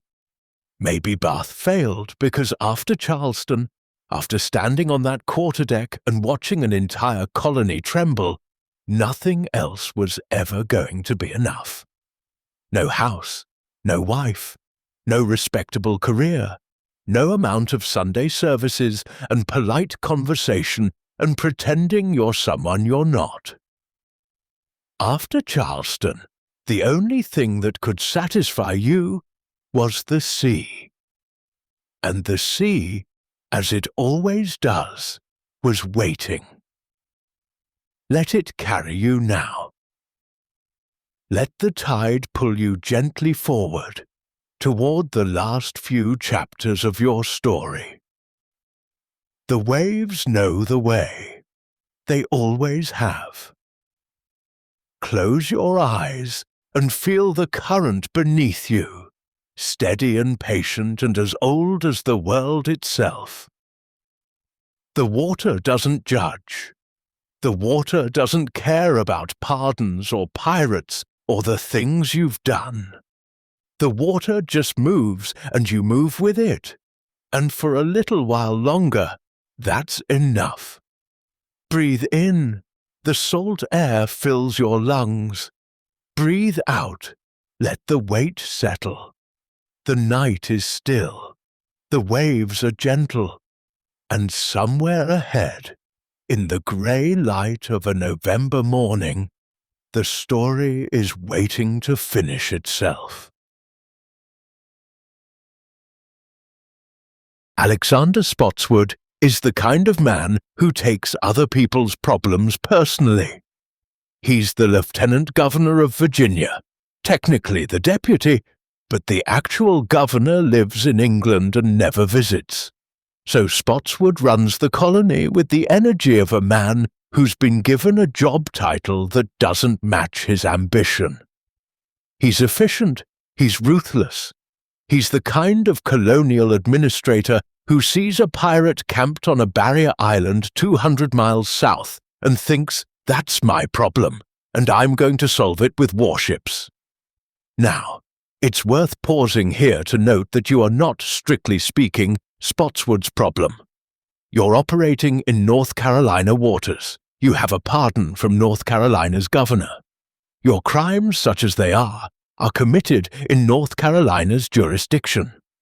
Virginia has no legal authority here. Governor Eden didn't ask for help, didn't request military assistance, didn't send a letter saying, please come and kill our pirate. In fact, Eden is quite comfortable with the arrangement he has with you. The stolen goods flowing into Bath, the generous gifts to the governor's office, the tacit understanding that your continued existence is good for Bath's economy, such as it is. But Spotswood doesn't care about jurisdiction. He cares about pirates. Specifically, he cares about the fact that the most famous pirate in the world is camped within sailing distance of Virginia's coast, and the longer you sit there, the more nervous Virginia's merchants become. Insurance rates go up, trade routes get adjusted, ships that would normally sail past the Outer Banks take longer routes. The mere presence of Blackbeard, even a pardoned Blackbeard who's technically retired, is costing Spotswood money and political capital. There might be other motivations too. Spotswood is rumoured to believe that you have hidden treasure, a vast fortune buried somewhere along the Carolina coast. If his forces take you, the treasure would presumably belong to, well, someone. Possibly Spotswood. There are also political angles. Capturing Blackbeard would embarrass Governor Eden, undermine North Carolina's proprietary government, and potentially lead to the colony reverting to direct royal control, which would benefit Virginia's political interests. Whatever the motivation, Spotswood moves quickly. He can't use the Royal Navy ships stationed in Virginia. The Pearl and the Lime are too large to navigate the shallow inlets of the Outer Banks. Instead, he commissions 2 smaller sloops at his own expense. He mans them with Royal Navy sailors volunteered from the Pearl and the Lime, and he puts a man named Robert Maynard in command. Lieutenant Robert Maynard is not famous. Not yet. He's a career Navy officer, competent and methodical, the kind of man who follows orders precisely because he's the kind of man who gives them precisely. He's been given a simple mission: find Blackbeard. Kill him or capture him. Return with proof. Maynard outfits his 2 sloops, the Ranger with about 22 men, and the Jane with about 31. No cannons, because cannons add weight, and the sloops need to be light enough to navigate the shallow channels. Just small arms, pistols, cutlasses, muskets, man against man, if it comes to that. In mid-November 1718, the 2 sloops slip out of Hampton, Virginia, and head south along the coast. They move quietly. No flags, no fanfare. The whole operation is technically illegal, an unauthorized military incursion into a neighboring colony. But Spotswood has decided that legality is a problem for lawyers, and lawyers are a problem for peacetime. And this isn't peacetime. This is pest control. Maynard knows where you are. Spotswood's intelligence network has pinpointed your location at Ocracoke Inlet. The approach takes several days, following the coastline, navigating the barrier islands, staying out of sight of the fishing boats and trading vessels that might carry word of the Navy's approach. And you, on your beach at Ocracoke, have no idea they're coming. Or maybe you do, in some way. Maybe you feel it the way animals feel weather. A shift in the atmosphere, a prickling at the back of your neck, a sense that something in the world has changed. You've survived this long by trusting your instincts. Your instincts have told you when to fight, when to run, when to board, when to hang back. They've told you when a merchant ship was too well armed, when an inlet was too shallow, when a crewman was about to cause trouble. But instincts only work if you're paying attention. And right now, you're not paying attention. You're drinking rum. You're entertaining visitors. You're living the life of a semi-retired pirate who's lost interest in the part of the job that involves looking over your shoulder. The hunt has begun, and you don't know it yet. November 21st, 1718. The sun is going down over Ocracoke Inlet, and it's the kind of sunset that makes you believe the sky is on fire. Orange, pink, deep purple at the edges, where the sky meets the water, and the water meets the sand, and everything bleeds into everything else, until the whole world is just color and light, and the slowly gathering dark. You're on the Adventure, your 10-gun sloop, anchored in the inlet. Most of your crew is with you, 19 men, maybe 25, depending on which account you trust. It's a skeleton crew compared to your peak of 300, but that's the life now. Smaller ship, fewer men, less power, more freedom theoretically, though the freedom feels thinner than it used to. You've been entertaining guests. A local trader, a man whose name history hasn't bothered to preserve, has been aboard, selling supplies, buying stolen goods, doing the kind of under-the-table commerce that keeps Bath's economy afloat. There's been drinking. There's been a lot of drinking. The rum is good, or at least plentiful, and you've always believed in drinking it while it's available, because one of the few reliable truths about life at sea is that the rum always runs out eventually. The trader has gone ashore. Your crew is settling in for the night. Some are sleeping. Some are still drinking. The sounds are the sounds you've been falling asleep to for 20 years.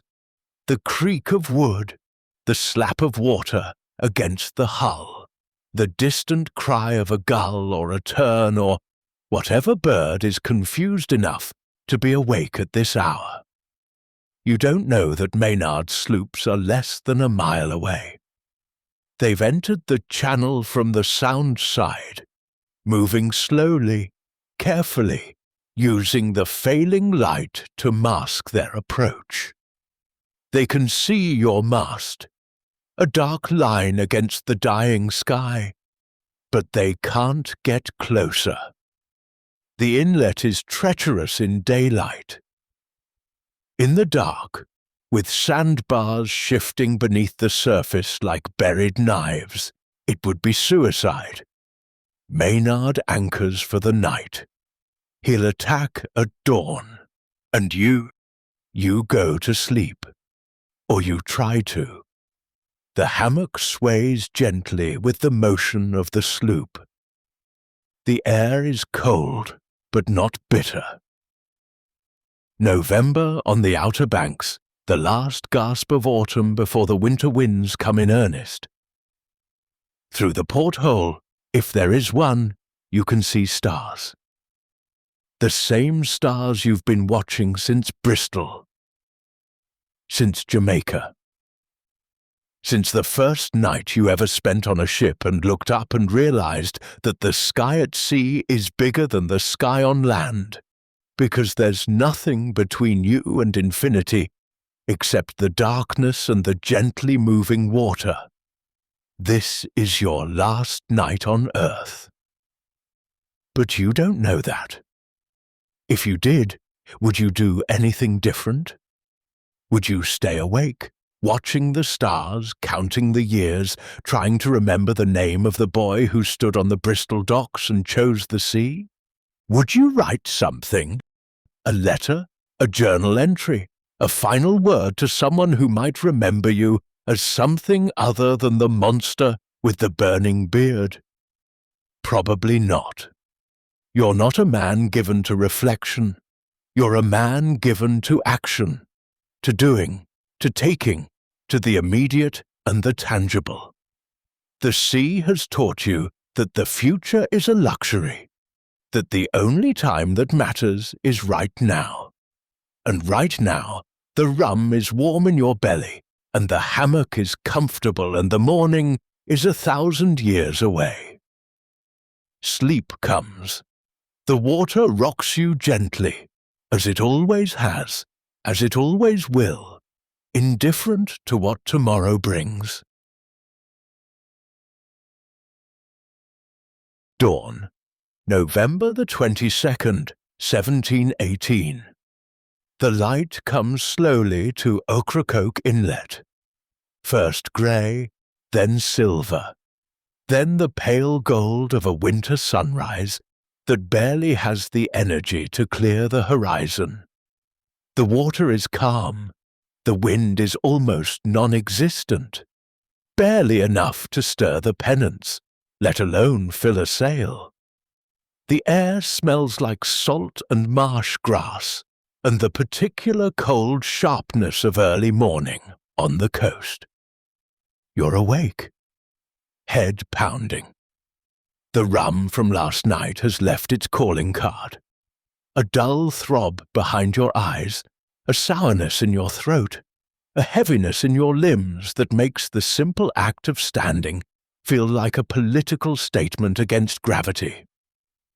You pull on your boots, reach for the pistols, check the priming. Some things are automatic, have been automatic for so long they're less habit than reflex, the way your body breathes without being asked.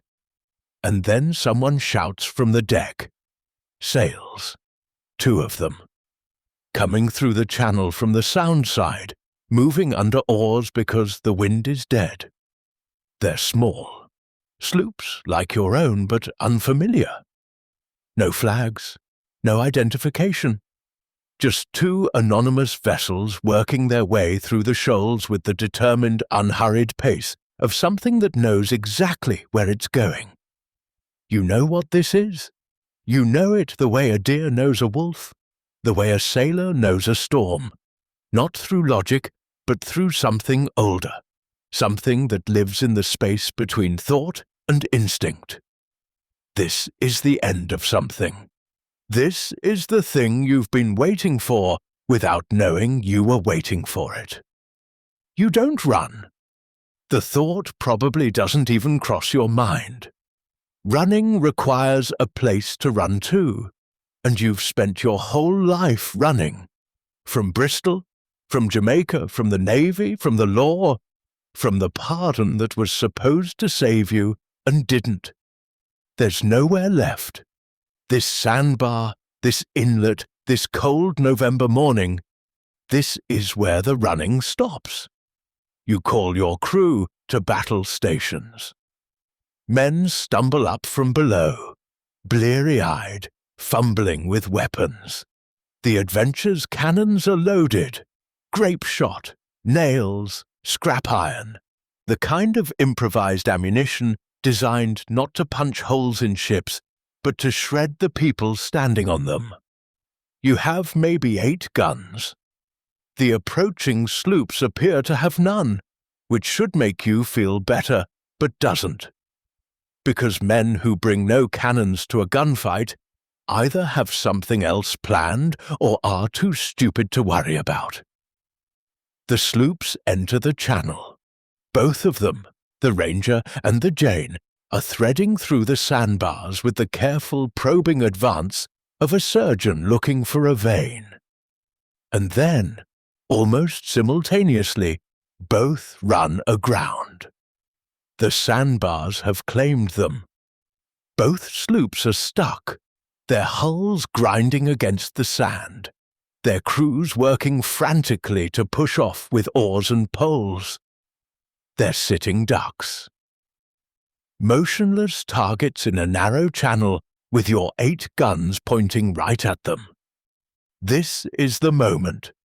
This is the window where everything could go differently. If you cut your anchor cable and sail out the other side of the inlet, you're gone.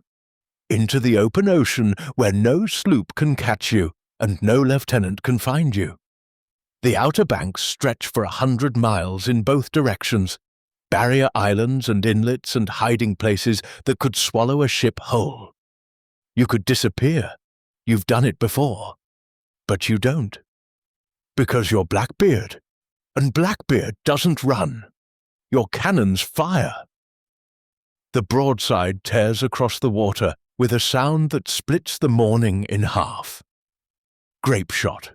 Hundreds of small iron balls, mixed with nails and bits of scrap metal, rakes across the decks of the approaching sloops like the hand of an angry god.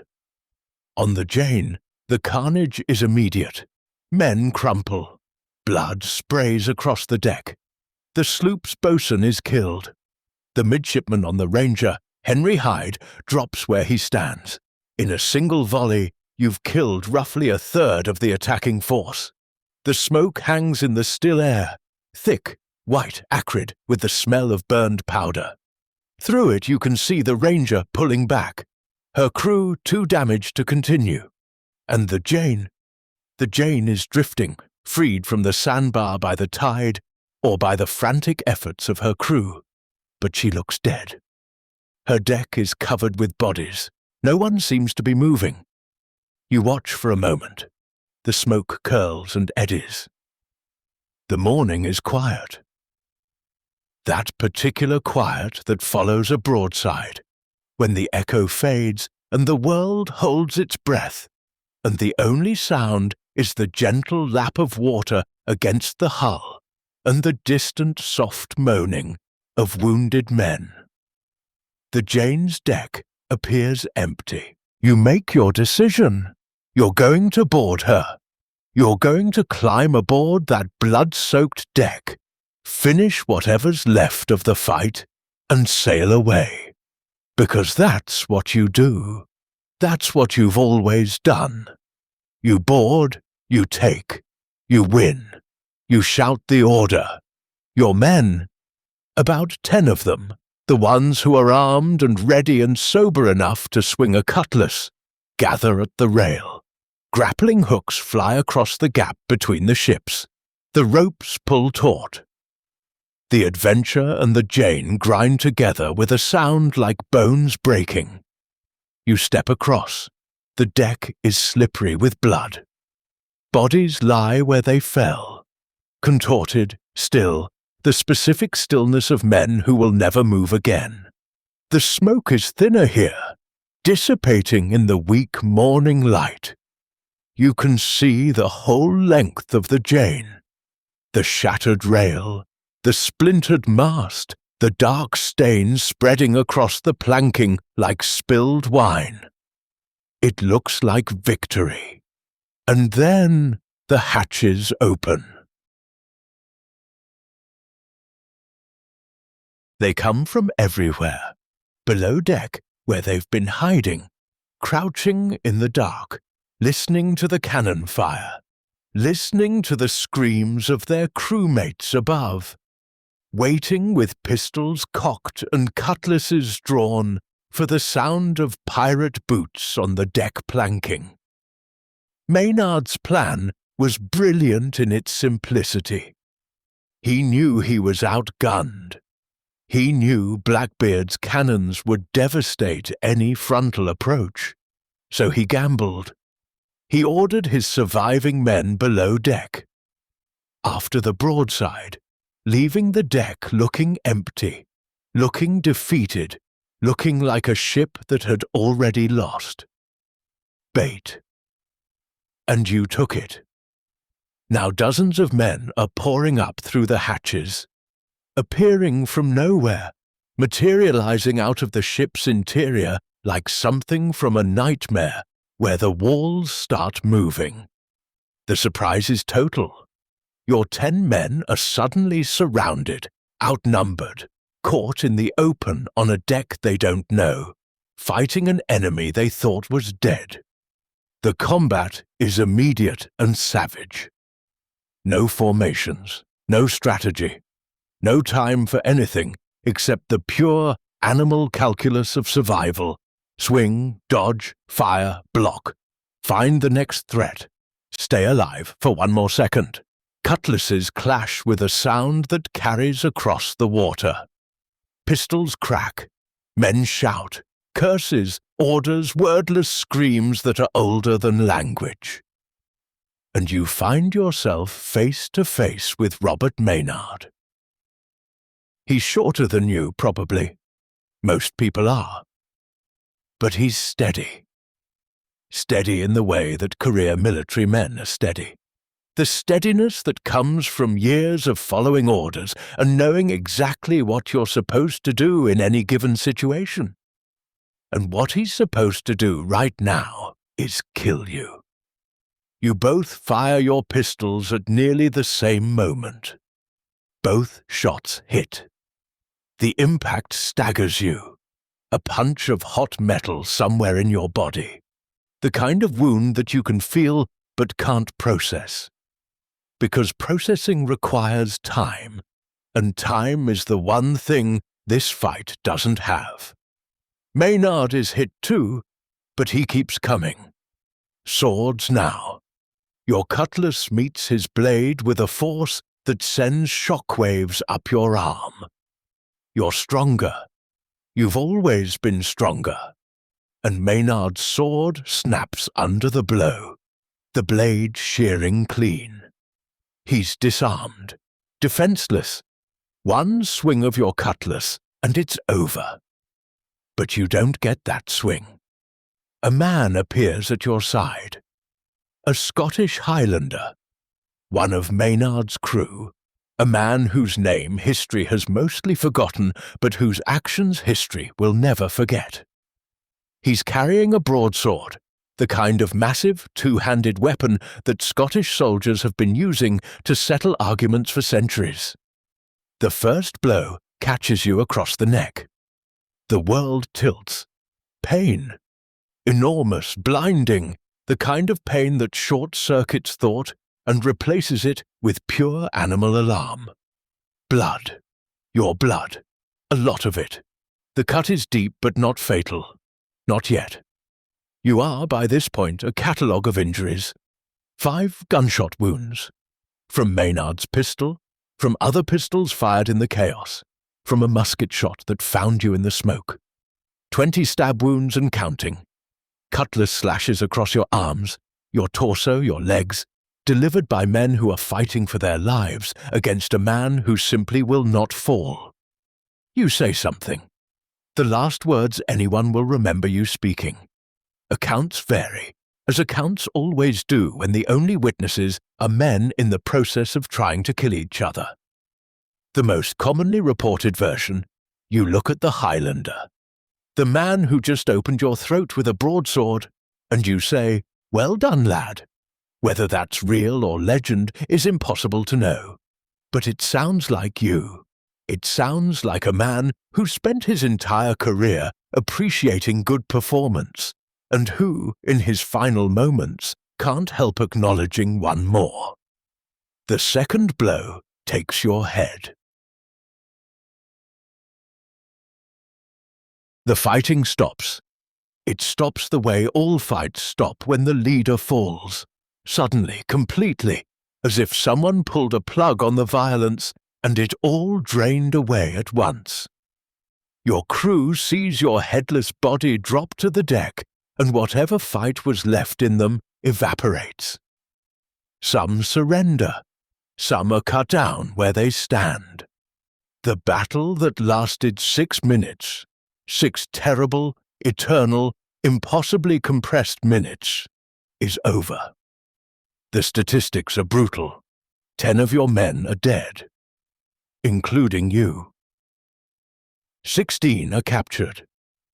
On Maynard's side, 10 killed, 24 wounded.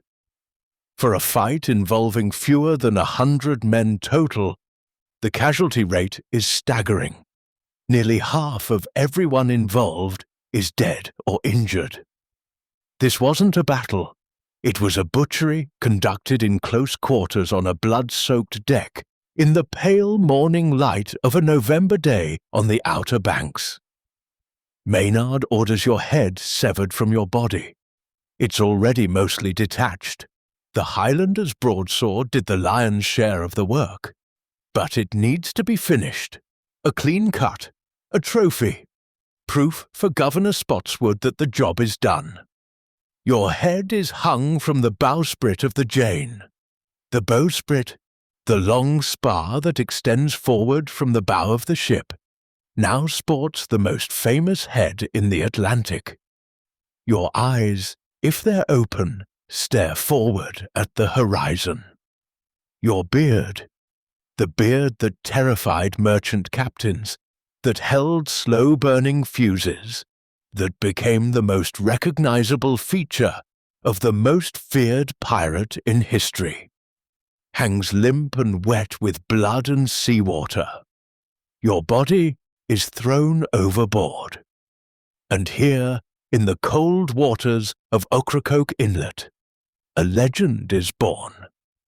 Because the stories will say, and people will believe because people want to believe, that your headless body swam 3 times around the Jane before sinking, that your corpse, stripped of its head but not its stubbornness, refused to die even after death, circling the ship in a final defiant act of posthumous protest. It didn't happen. Bodies don't swim. Headless bodies especially don't swim. But the fact that people wanted to believe it, the fact that the legend took hold immediately and has persisted for 300 years, tells you everything about the power of the character you created. Blackbeard was never supposed to die. Not really. Not permanently.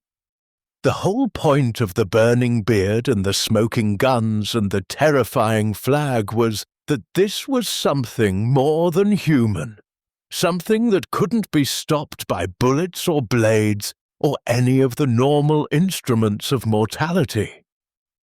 When you created Blackbeard, you created something immortal, and immortal things don't stay dead just because someone cuts their head off. But your body sinks. into the green-grey water of the inlet. The water that's the same temperature as the November air and the same colour as the November sky. It sinks past the fish and the crabs and the swaying seagrass, past the sandy bottom and the shells and the things that live in the spaces between sand grains. It sinks and settles and becomes part of the inlet, part of the geography of Ocracoke, part of the land that will, in the centuries to come, become a place people visit specifically because you died here. Your head, meanwhile, begins its own journey. From the bowsprit of the Jane to a spike at the mouth of the Hampton River in Virginia. There it will sit, exposed to weather, to birds, to the salt air, as a warning, a message from the colonial government to every pirate, every would-be privateer, every young man thinking about taking a ship and a flag and trying his luck on the open sea. This is what happens. But warnings only work if people are afraid. And the thing about your head on that spike is that it does the opposite of what it's supposed to do. Instead of scaring people away from piracy, it makes them curious. Instead of ending the story, it begins it. Because people are going to come and look at that head, standing on the riverbank, staring up at the skull of the most famous pirate in history. And they're going to wonder. They're going to ask, who was he? What was his life like? What made him do what he did? And the answers to those questions are going to be told and retold and embellished and mythologized for the next 300 years and counting. You didn't know it, but the moment they put your head on that spike was the moment you became immortal. Let's stay here for a moment. Not at the spike, not at the celebration that followed, the sailors dividing your possessions, the auction in Williamsburg where your belongings will sell for £2,500, the trials and hangings that will dispatch your surviving crew. Let's stay in the water, because the water is where your story actually lives. Not the Caribbean water, though that's where you made your name, not the Atlantic, though that's where you chased your fortunes.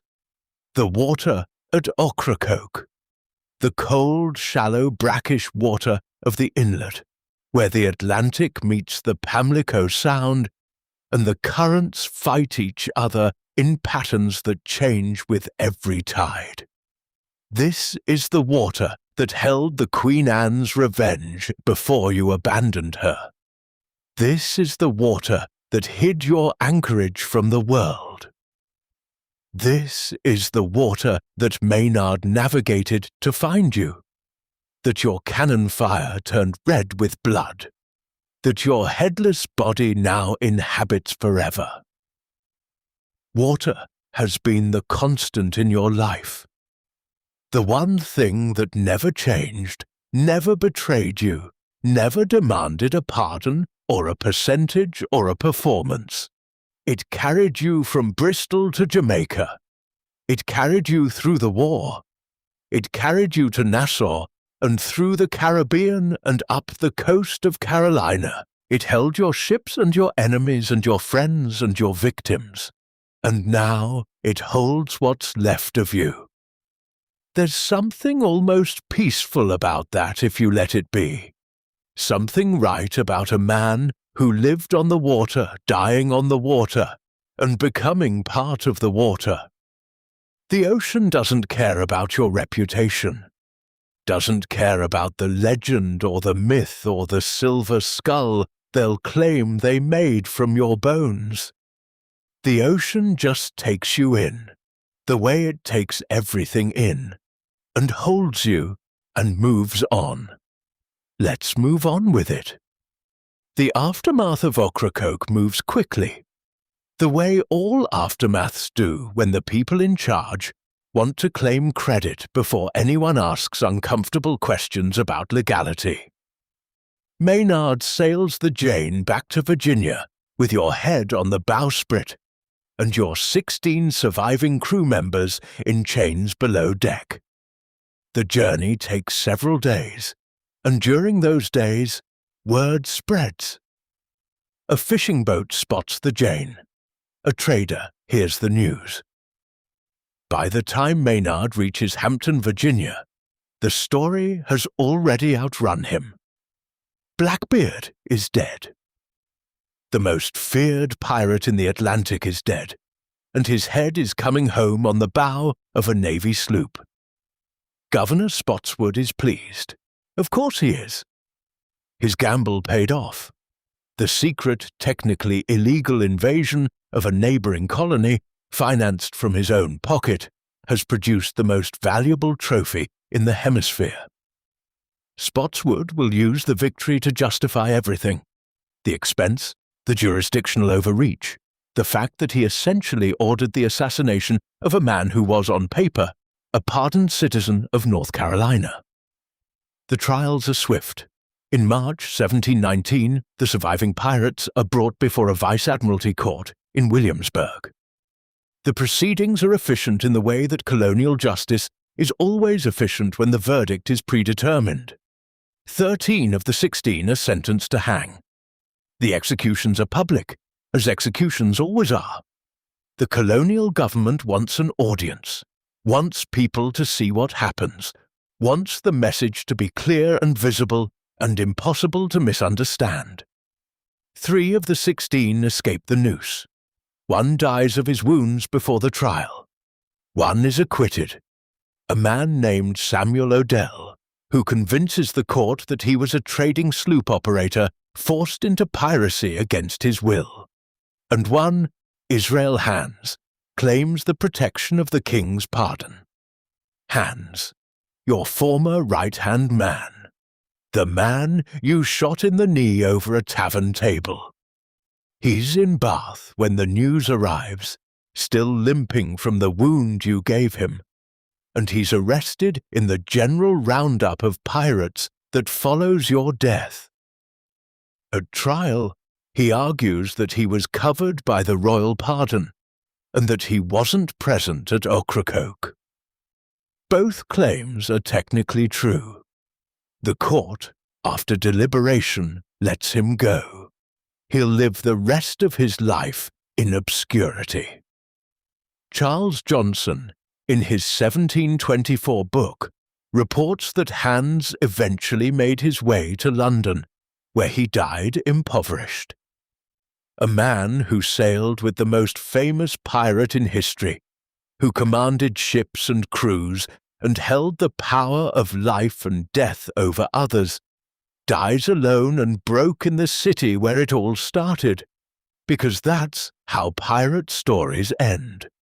Not with treasure, but with a slow, quiet fade into nothing, unless someone writes about you, unless someone turns your life into a story, and the story into a legend, and the legend into something that lasts longer than any life possibly could. And someone will, in about 6 years. But first, let's talk about what happened to the people you left behind, because your death wasn't the end of the story. It was the beginning of the fallout. And the fallout touched every single person who ever had the misfortune, or the strange, conflicted fortune, of being connected to the name Blackbeard. Right now, though, let yourself drift. The story is heavy with death and blood, and the sharp edges of a November morning that changed everything. Let the water carry you away from it for a moment. Let the current flow, gentle and unhurried, and feel the weight of the story start to settle, the way sand settles on the bottom of a creek after a storm. Slowly, gently, grain by grain. The worst is over. The fighting is done. What comes next is quieter. The long, slow echo of a life that burned so bright, it left after images on the world itself. After images that are still visible, 300 years later, if you know where to look. And you know where to look, because you were there, because you lived it, because tonight, for a little while, Blackbeard's life was your life, and his story was your story, and the smoke from his beard was the smoke from yours. Let's see how the story ends, not with a bang. That already happened, with something softer, something that sounds like waves, something that sounds like memory. There's one more thing worth noting about the battle itself, before we move on. Something that tells you more about who you were than any biography or historical analysis. When the Highlander's first blow cut your neck, when the broadsword opened a wound that would have killed most men instantly, you didn't fall. You kept fighting. You kept swinging. The blood was pouring down your chest, soaking through your shirt, making the pistol braces slippery. And you kept fighting. 5 gunshot wounds, 20 stab wounds, a broadsword slash across the neck, and still standing, still swinging. It took the second blow, the blow that separated your head from your body entirely, to bring you down. And even then, if the legends are to be believed, your body wasn't quite ready to admit it was over. Now, some of this is certainly exaggeration. Accounts of battles, especially battles involving famous people, tend to inflate the drama. Maynard had every reason to make the fight sound as epic as possible. It justified the expense, the illegality, the political risk. And Johnson's 1724 account was designed to sell books, not to achieve historical accuracy. But even if you halve the numbers, even if it was 3 bullets and 10 stab wounds instead of 5 and 20, the picture that emerges is of a man who fought with a ferocity that transcended self-preservation. You weren't fighting to win by that point. Somewhere in those 6 minutes, the math stopped mattering. You were going to die. You knew you were going to die, and you decided that if death was coming, it was going to have to work for it. Was that courage? Stubbornness? The same theatrical instinct that put fuses in your beard, a final performance, the last and greatest act of the Blackbeard character? Or was it something simpler? The pure animal refusal of a creature that has spent its entire life in motion to simply stop? We'll never know. You can't ask a dead man why he kept fighting. You can only watch and wonder and feel something, admiration maybe, or horror, or the complex emotion that exists in the space between the two, the feeling you get when you witness something terrible and magnificent at the same time. That feeling is what made you legendary. Not the beard, not the cannons, not the 40 guns or the smoking fuses or the Charleston blockade. Those are details. What made you legendary is the feeling. The sense that here was a man who lived at a pitch that most people can't even imagine, and who died at a pitch that no one had ever witnessed before or since.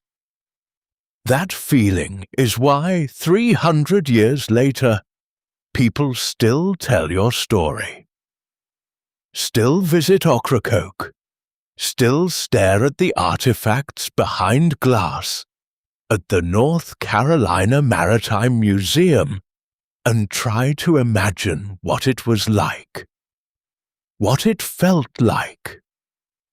What it was like to be you. And tonight, for a little while, you know, because tonight You are Blackbeard. And Blackbeard doesn't die. Not really. Not permanently. Not as long as someone, somewhere, is willing to light a candle and tell the story one more time. The candle is lit. The story continues. Let's see who you left behind. Let's talk about wreckage. Not the wooden kind. Not the Queen Anne's Revenge rotting on the seabed near Beaufort Inlet. The human kind. The people who orbited your life, and who, when your life ended, were left spinning in the dark with nothing to hold on to. Start with Israel Hands, your right-hand man. The man you trusted with your second ship, your daily operations, your crew's discipline. The man you shot in the knee during a drinking session because, if he did not now and then kill one of them, they would forget who he was. He's in Bath when you die, still recovering from that wound, still limping, still explaining to anyone who'll listen that no, he doesn't know why the captain shot him, and no, he doesn't think it was personal, and yes, he'd very much like to be left alone now. Thank you. The authorities arrest him anyway. Of course they do. When the most famous pirate in the world gets killed, everyone associated with him becomes a target. Hans is brought before the court and makes his case. He has a valid pardon.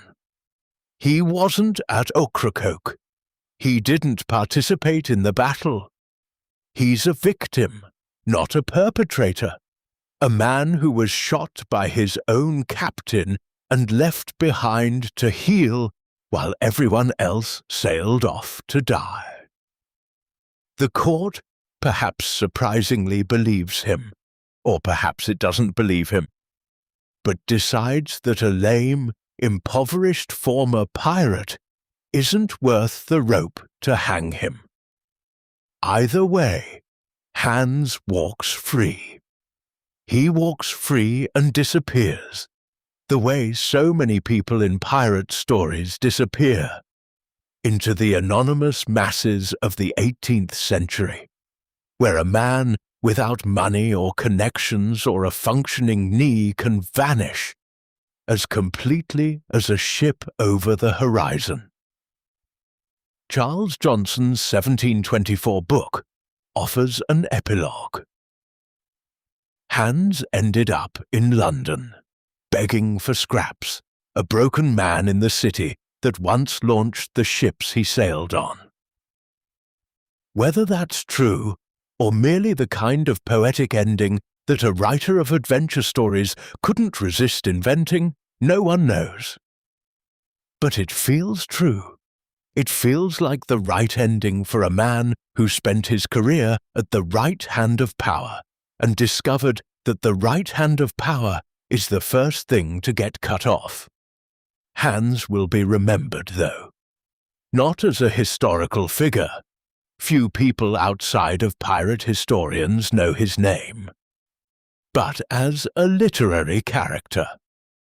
Robert Louis Stevenson, writing Treasure Island in 1883, named one of his pirates Israel Hands. A tribute or a theft, or the kind of creative recycling that turns history into art and art into immortality. The real Israel Hands died forgotten. The fictional Israel Hands lives forever in the pages of one of the most beloved adventure novels ever written. Now, Stead Bonnet, the gentleman pirate. The wealthy Barbadian who bought a pirate ship and sailed into your orbit like a moth made of money and bad decisions. After you abandoned him at Beaufort Inlet, after you took his crew, his loot and his dignity and sailed away without looking back, Bonnet was stranded. But Bonnet, for all his incompetence as a pirate, was not a quitter. He gathered what was left of his crew, repaired a small vessel, and set out after you. He wanted revenge. He wanted justice. He wanted, at minimum, his stuff back. He never found you. Instead, he found more piracy. Sailing under aliases, Captain Edwards, Captain Thomas, he resumed raiding ships along the eastern seaboard, driven by rage and desperation and the particular stubbornness of a man who has nothing left to lose except the delusion that he was ever any good at this. He was captured in September 1718, just 2 months before your death, by Colonel William Rhett of South Carolina. The trial was conducted in Charleston, the same city you'd blockaded months earlier, the same city that was still furious about the week it spent under your thumb. Bonnet was convicted, and then, in one of the most pathetic scenes in pirate history, he begged. He begged the governor for mercy. He wrote letters, eloquent, desperate, grammatically impeccable letters, because he was still a gentleman even on death row. He tried to blame you, argued that Blackbeard had forced him into piracy, that he was a victim of manipulation, that none of this was his fault. And in a strict sense, some of that was true. You had taken his ship. You had sidelined his command. You had left him with nothing. But the court didn't care. On December 10th, 1718, less than 3 weeks after your death at Ocracoke, Stede Bonnet was hanged in Charleston. The gentleman pirate, who left a plantation and a family to play at being an outlaw, died at the end of a rope. And the last thing he probably saw was the harbor where you once held an entire city hostage and walked away untouched. Then there's Governor Eden, your protector, your pardoner, the man who performed your wedding and lived next door and accepted your stolen goods, and looked the other way when you sailed back out to do the things he'd pardoned you for not doing anymore. After your death, the politics catch up to Eden like a wave catching a man who turned his back on the ocean. Edward Moseley, a prominent North Carolinian and political opponent, publicly accuses Eden of profiting from your crimes. The accusation is awkward because it's true. The evidence is damning. A letter from Tobias Knight, Eden's secretary, was found on your body after the battle. Knight's barn was found to contain cargo from a ship you'd recently taken. The paper trail, such as it was in 1718, leads directly from the pirate to the governor's office. Eden defends himself before the provincial council. He presents his case. The council, controlled by Eden's allies, accepts his innocence. Case closed, officially. But reputations are harder to clean than legal records. Eden's connection to Blackbeard will follow him for the rest of his life, which, as it turns out, isn't long. He dies of yellow fever in 1722, 4 years after your death, at the age of 48. Whether the stress of the Blackbeard scandal contributed to his declining health is unknowable, but the timing is suggestive. And your wife, the woman whose name might have been Mary Ormond, who might have been 16 years old, who stood in a small colonial town in the Carolina summer and married the most famous pirate in the world. She vanishes, completely. After your death, there is no record of her. No second marriage, no death certificate, no mention in anyone's correspondence or diary or ledger. She disappears from history as thoroughly as if she never existed, which raises the uncomfortable possibility that she didn't. Not as Mary Ormond, anyway. Historian Kevin Duffus has pointed out that the Ormond family didn't establish themselves in Bath until decades after your death. The name might be wrong. The age might be wrong. The story itself might be a fiction layered on top of a fiction. Because the truth about Blackbeard's domestic life is that there's almost no truth to find. Someone married you. Someone shared your house at Plum Point for a few weeks or months. Someone woke up next to the most feared pirate in the Atlantic and made breakfast and did laundry and lived the small domestic life that stands in such stark contrast to the 40 cannons and the burning beard.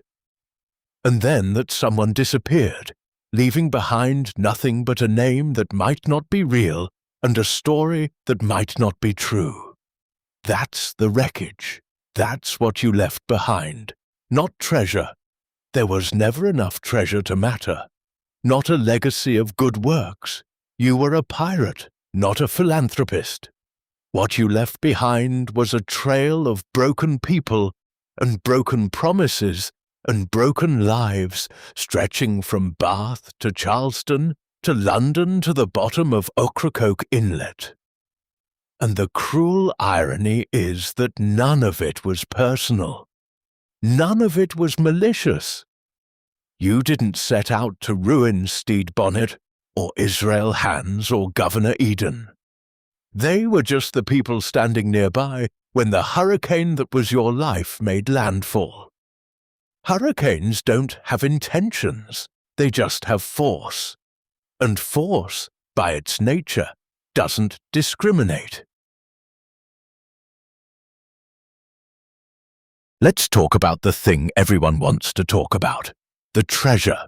Because surely, a man who blockaded entire cities and captured dozens of ships and commanded the most powerful pirate fleet in the hemisphere must have accumulated a fortune, right?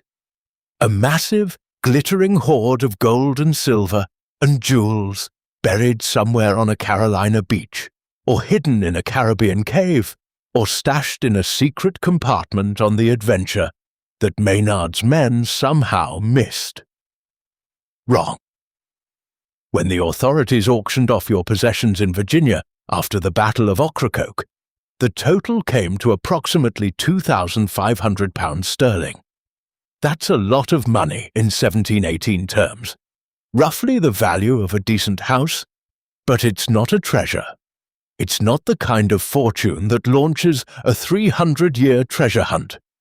It's the proceeds of a man who stole for a living and spent what he stole, because that's what pirates do. They don't invest. They don't diversify their portfolios.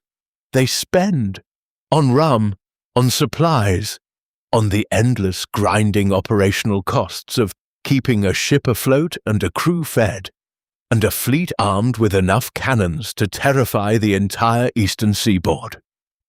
Piracy is not a profitable business model. Not in the long run. The overhead is enormous. Ships require constant maintenance. Crews require constant payment. And the product you're stealing is heavy, perishable, and difficult to liquidate. You can't deposit stolen sugar in a bank. You can't write a check backed by captured tobacco.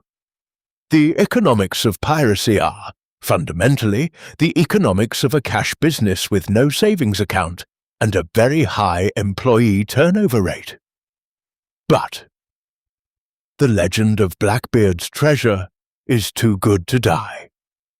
It's been alive for 3 centuries, growing with each retelling, gaining detail and specificity the way myths always do, each generation adding a new possible location, a new clue, a new theory about where you hid the loot, the Caribbean islands, Chesapeake Bay, the caves of the Cayman Islands, under the sand at Plum Point in Bath. In a chamber beneath the foundations of a house you might or might not have owned. In 1928, a North Carolina newspaper reported that 3 men, supposedly duck hunters, though there were no witnesses, visited Plum Point by boat, dug up a heavy chest, loaded it onto their vessel, and sailed away forever. The story was presented as fact. It was almost certainly fiction. But it was printed and believed because people want Blackbeard's treasure to exist. They need it to exist because a pirate without treasure is just a criminal, and a criminal isn't worth telling stories about. Then there's the skull, the silver-plated skull. According to legend, which is doing a lot of heavy lifting in this sentence, your skull was eventually recovered, coated in silver, and used as a drinking vessel, a punch bowl for the morbidly festive. The story persists because it's irresistible.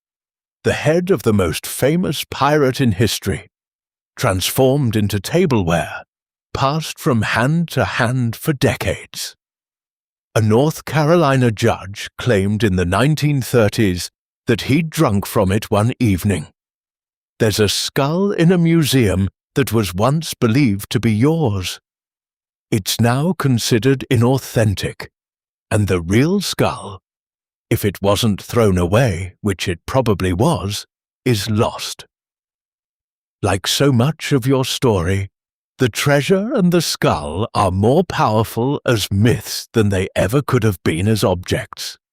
A chest of gold is just metal. A silver skull is just a prop.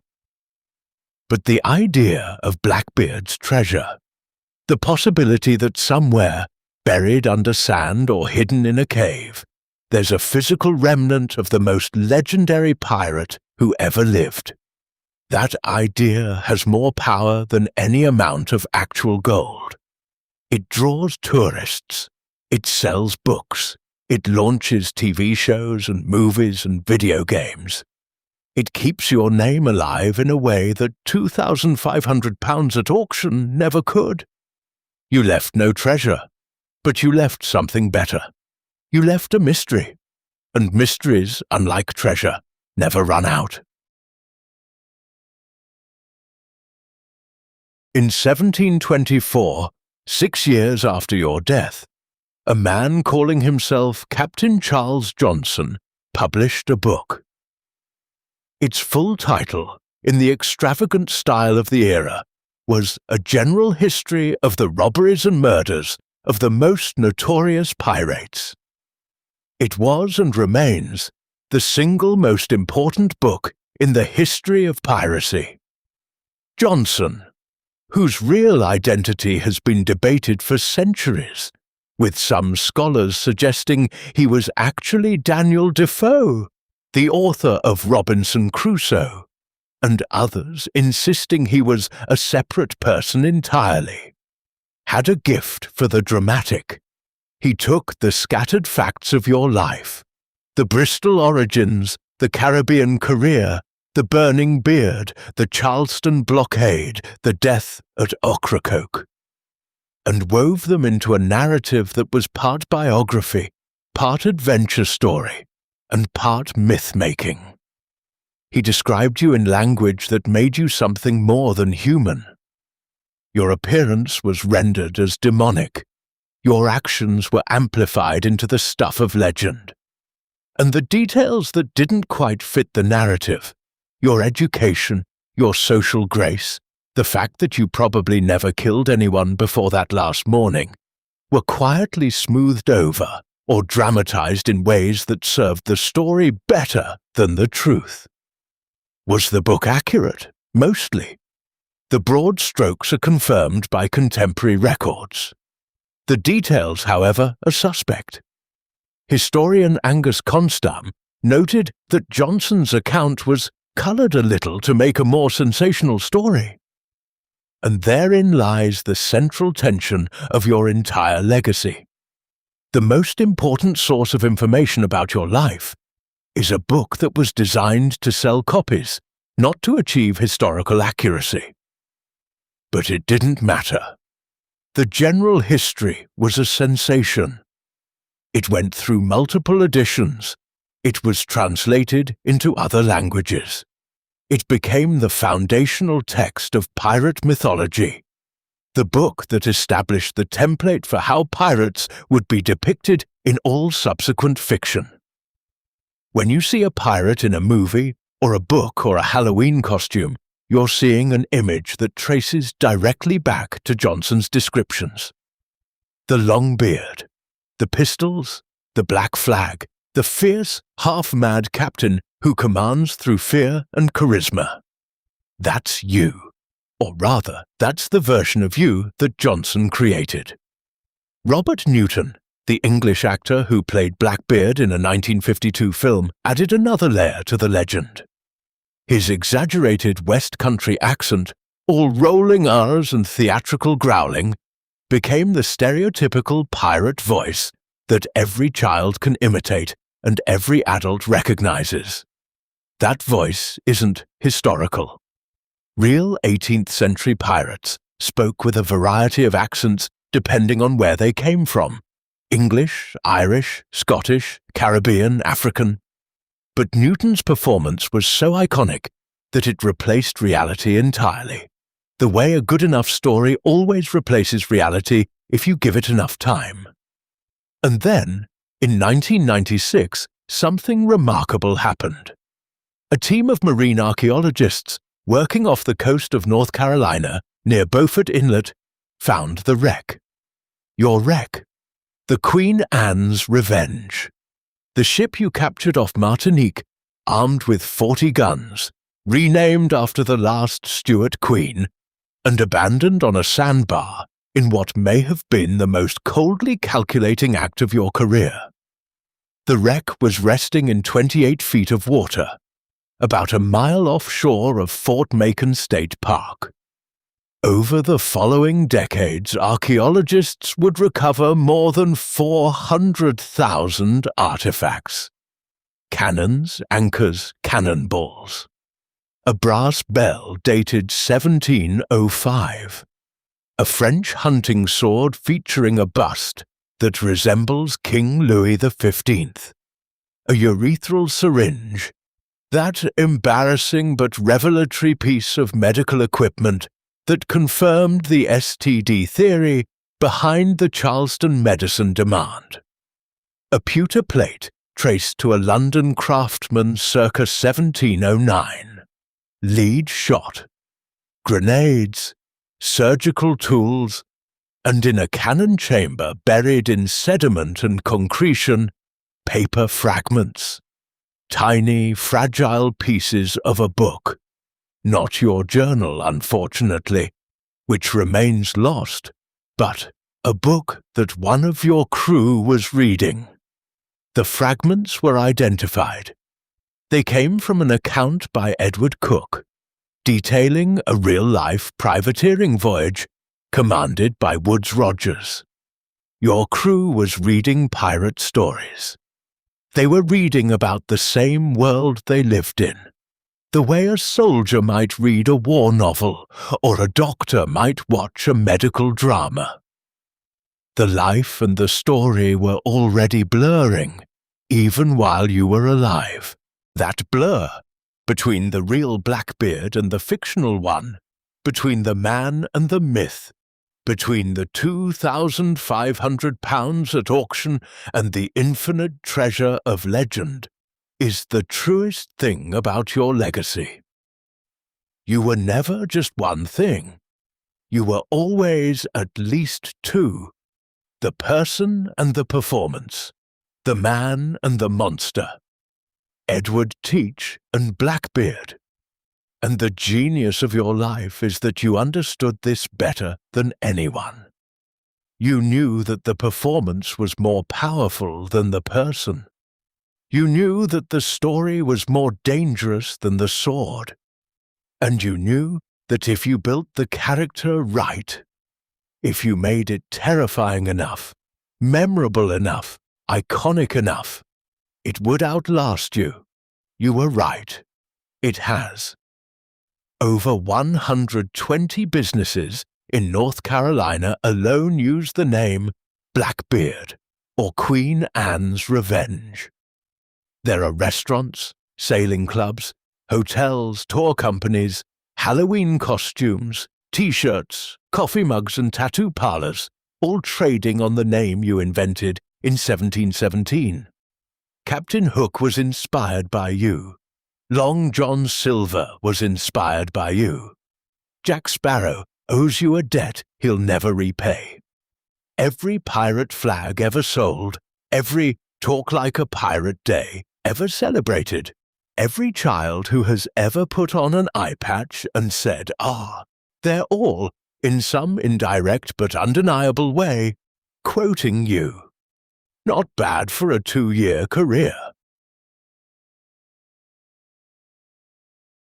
And now, let's set the record straight. Or as straight as it can be set, which, given that your story is 3 parts fact and 7 parts legend, is not very straight at all. The flag. That famous flag. The horned skeleton holding an hourglass in one hand and a spear pointing at a bleeding heart in the other, with 3 drops of blood beneath it. The image is everywhere. On t-shirts, on tattoo flash sheets, on mugs and shot glasses and bumper stickers. It's the Blackbeard flag, the definitive visual representation of pirate terror, except it probably wasn't yours. There's no period source that describes Blackbeard's flag in that level of detail.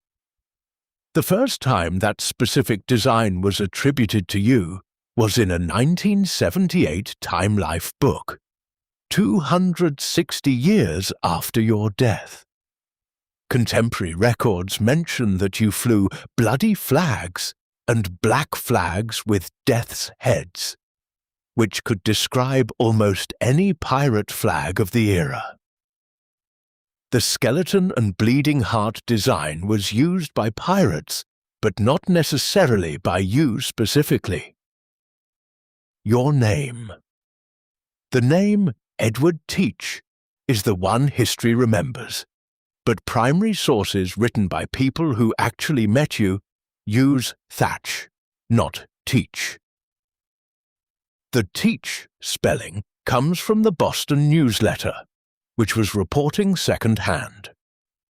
Your real name was almost certainly something else entirely. Pirates used fake names to protect their families, and you, with your affluent background and patrician Jamaican connections, had plenty of reason to keep your family out of the narrative. Your cruelty, the general history and centuries of popular culture have painted you as a bloodthirsty monster. The reality is more complicated and, honestly, more interesting. There is no verified historical record of you killing anyone before Ocracoke. You relied on intimidation, not violence. You were, by pirate standards, remarkably restrained. Your common practice was to run a ship aground, fire warning shots, take valuables, and let the crew go. You held hostages at Charleston and released every single one unharmed. This doesn't make you a good person. You were a thief. You stole people's livelihoods. You terrorized communities. You participated in the slave trade, taking 157 enslaved Africans from La Concorde, treating human beings as cargo. The fact that you didn't personally murder anyone is a low bar for moral praise, but the gap between the myth and the reality matters. Because the myth, the burning demon who kills for sport, is a fiction. The reality, a shrewd, calculating strategist who weaponized fear, is far more interesting and far more human. Your treasure never existed. Not in any meaningful sense. You weren't rich. You weren't sitting on a mountain of gold. You were a working pirate. A man who stole to live and spent what he stole, and had about £2,500 to show for it at the end, which is respectable but not legendary. Your skull, probably not silver-plated, probably not used as a punch bowl, probably thrown away or buried in an unmarked grave somewhere in Virginia, like the skulls of all the other executed pirates whose names nobody remembers. Your love life, the 14 wives that Johnson claimed, unverified and almost certainly exaggerated. The marriage in Bath? Real, probably, but the details are wrong. The woman's name, her age, what happened to her afterward. All lost, all unknown, all replaced by a story that's tidier than the truth. But here's what they got right. They got right the feeling. The sense that here was a life lived at maximum intensity. A life that chose danger over safety, freedom over comfort, the open sea over the closed door. A life that was, for 2 brief years, the most vivid, the most audacious, the most fully committed life being lived anywhere on the Atlantic Ocean. They got right the contradiction, the terror and the restraint, the violence that never actually happened, and the death that happened all at once. The man who built a character so powerful it consumed him, who tried to stop and couldn't, who died fighting with a ferocity that proved the character had become the truth. And they got right the ending. Not the specific ending, not the 5 bullets and 20 stab wounds and the head on the bowsprit. They got right the feeling of the ending. The sense that a life this bright was always going to burn out fast. That freedom, this absolute, was always going to cost everything. That a name this loud was always going to attract the people who wanted to silence it. That was your life. Not the life they wrote in books, not the buried treasure, or the 14 wives, or the silver skull. The real one, the one that started on the docks of Bristol and ended in the shallows of Ocracoke. The one that burned bright, burned fast, and left behind nothing but smoke, and a name that will never ever die.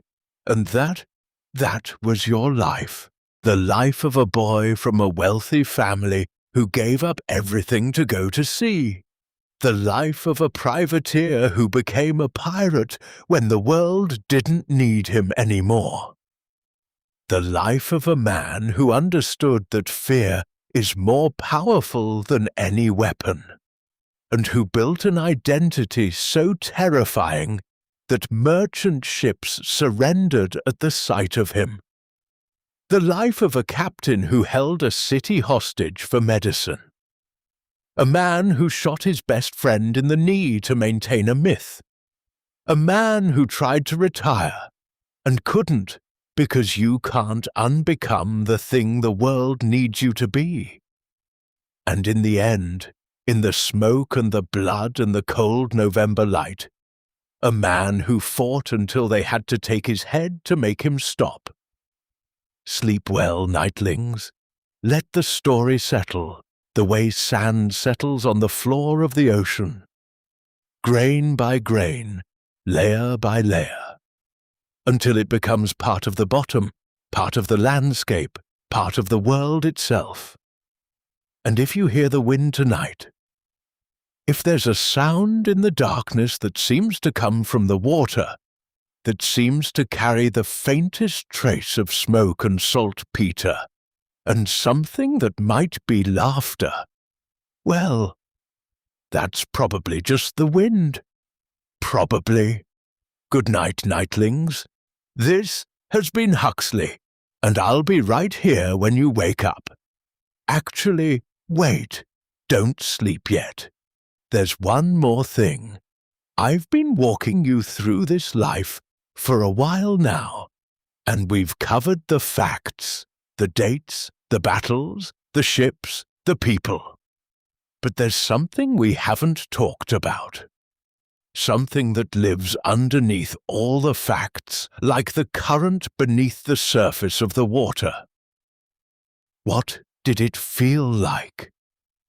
Not what did it look like, or what happened when, or who said what to whom. What did it feel like to be you? To be a boy who chose the sea over everything his family offered him? To stand on the deck of a ship for the first time and feel the wind and the spray and the lurching, living motion of a wooden world moving through water.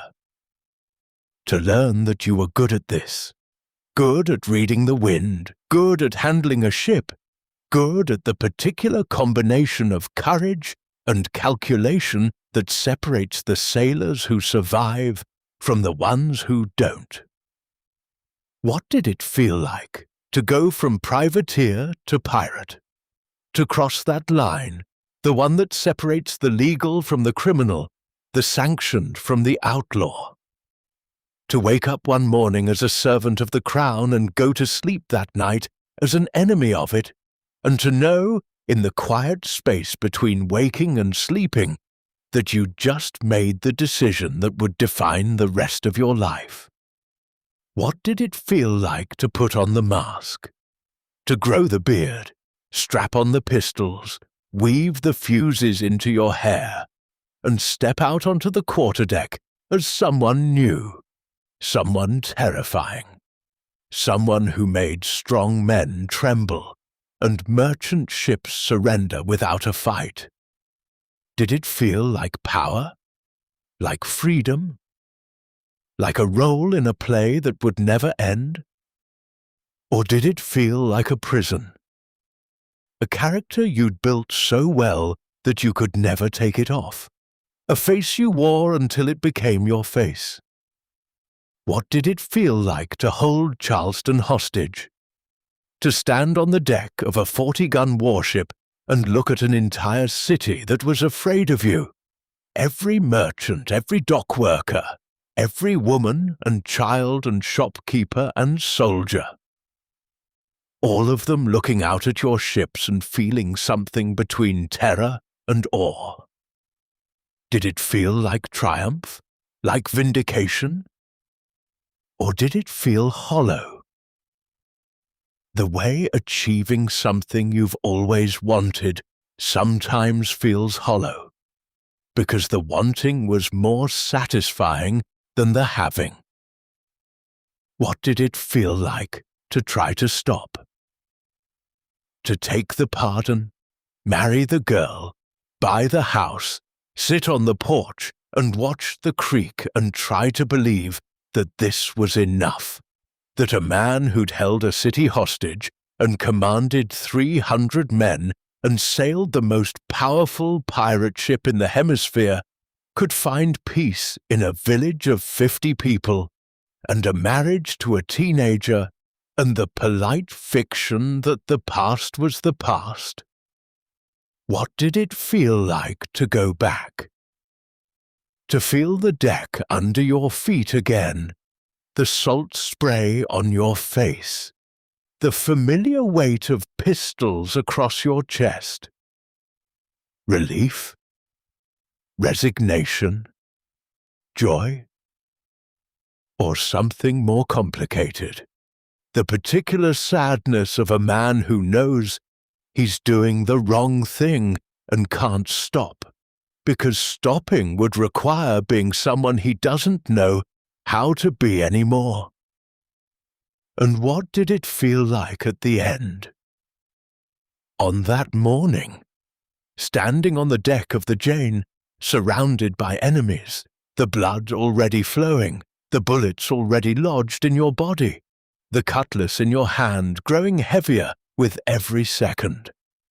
Did you think about Bristol? About your father's estate? About the ships in the harbour and the boy who watched them leave? Did you think about anything at all? Or was it just the animal simplicity of the fight? Swing, block, survive, keep going, keep going, keep going. We'll never know.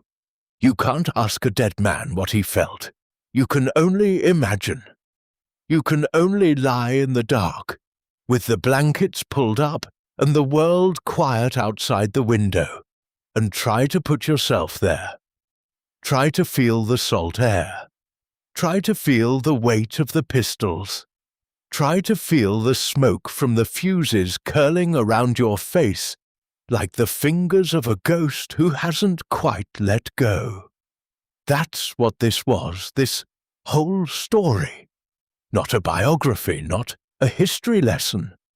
an act of imagination, an attempt to feel for a little while what it was like to be someone who lived so intensely and so dangerously and so completely that 300 years later, people are still lying in the dark and wondering about him. What it was like to be Blackbeard. And now you know, not the facts, you can get those from a textbook, but the feeling, the texture, the weight, the particular combination of freedom and terror and loneliness and exhilaration that defined every waking moment of a life lived at the absolute edge of human experience. You know what it felt like to choose the sea, to build a character, to become a legend, to try to stop and fail, to fight until they had to take your head. And now, with that knowledge settling into you like water, settling into sand, you can let it go. Let the story drift away, the way ships drift when they cut their anchor lines. Let it become something distant and quiet and small, a light moving beneath the water, a voice in the wind, a name that echoes down through the centuries like a bell that no one remembers ringing, but everyone can still hear. Blackbeard, Edward Teach, Edward Thatch. Whatever your name was, wherever you came from, whoever you were before the beard and the cannons and the smoke, your story is told. And the night is deep, and the water is still, and the waves are keeping time, and somewhere on the outer banks, the wind is doing what the wind has always done, carrying stories from one shore to another, from one century to the next, from the lips of the dead to the ears of the living. Listen, can you hear it?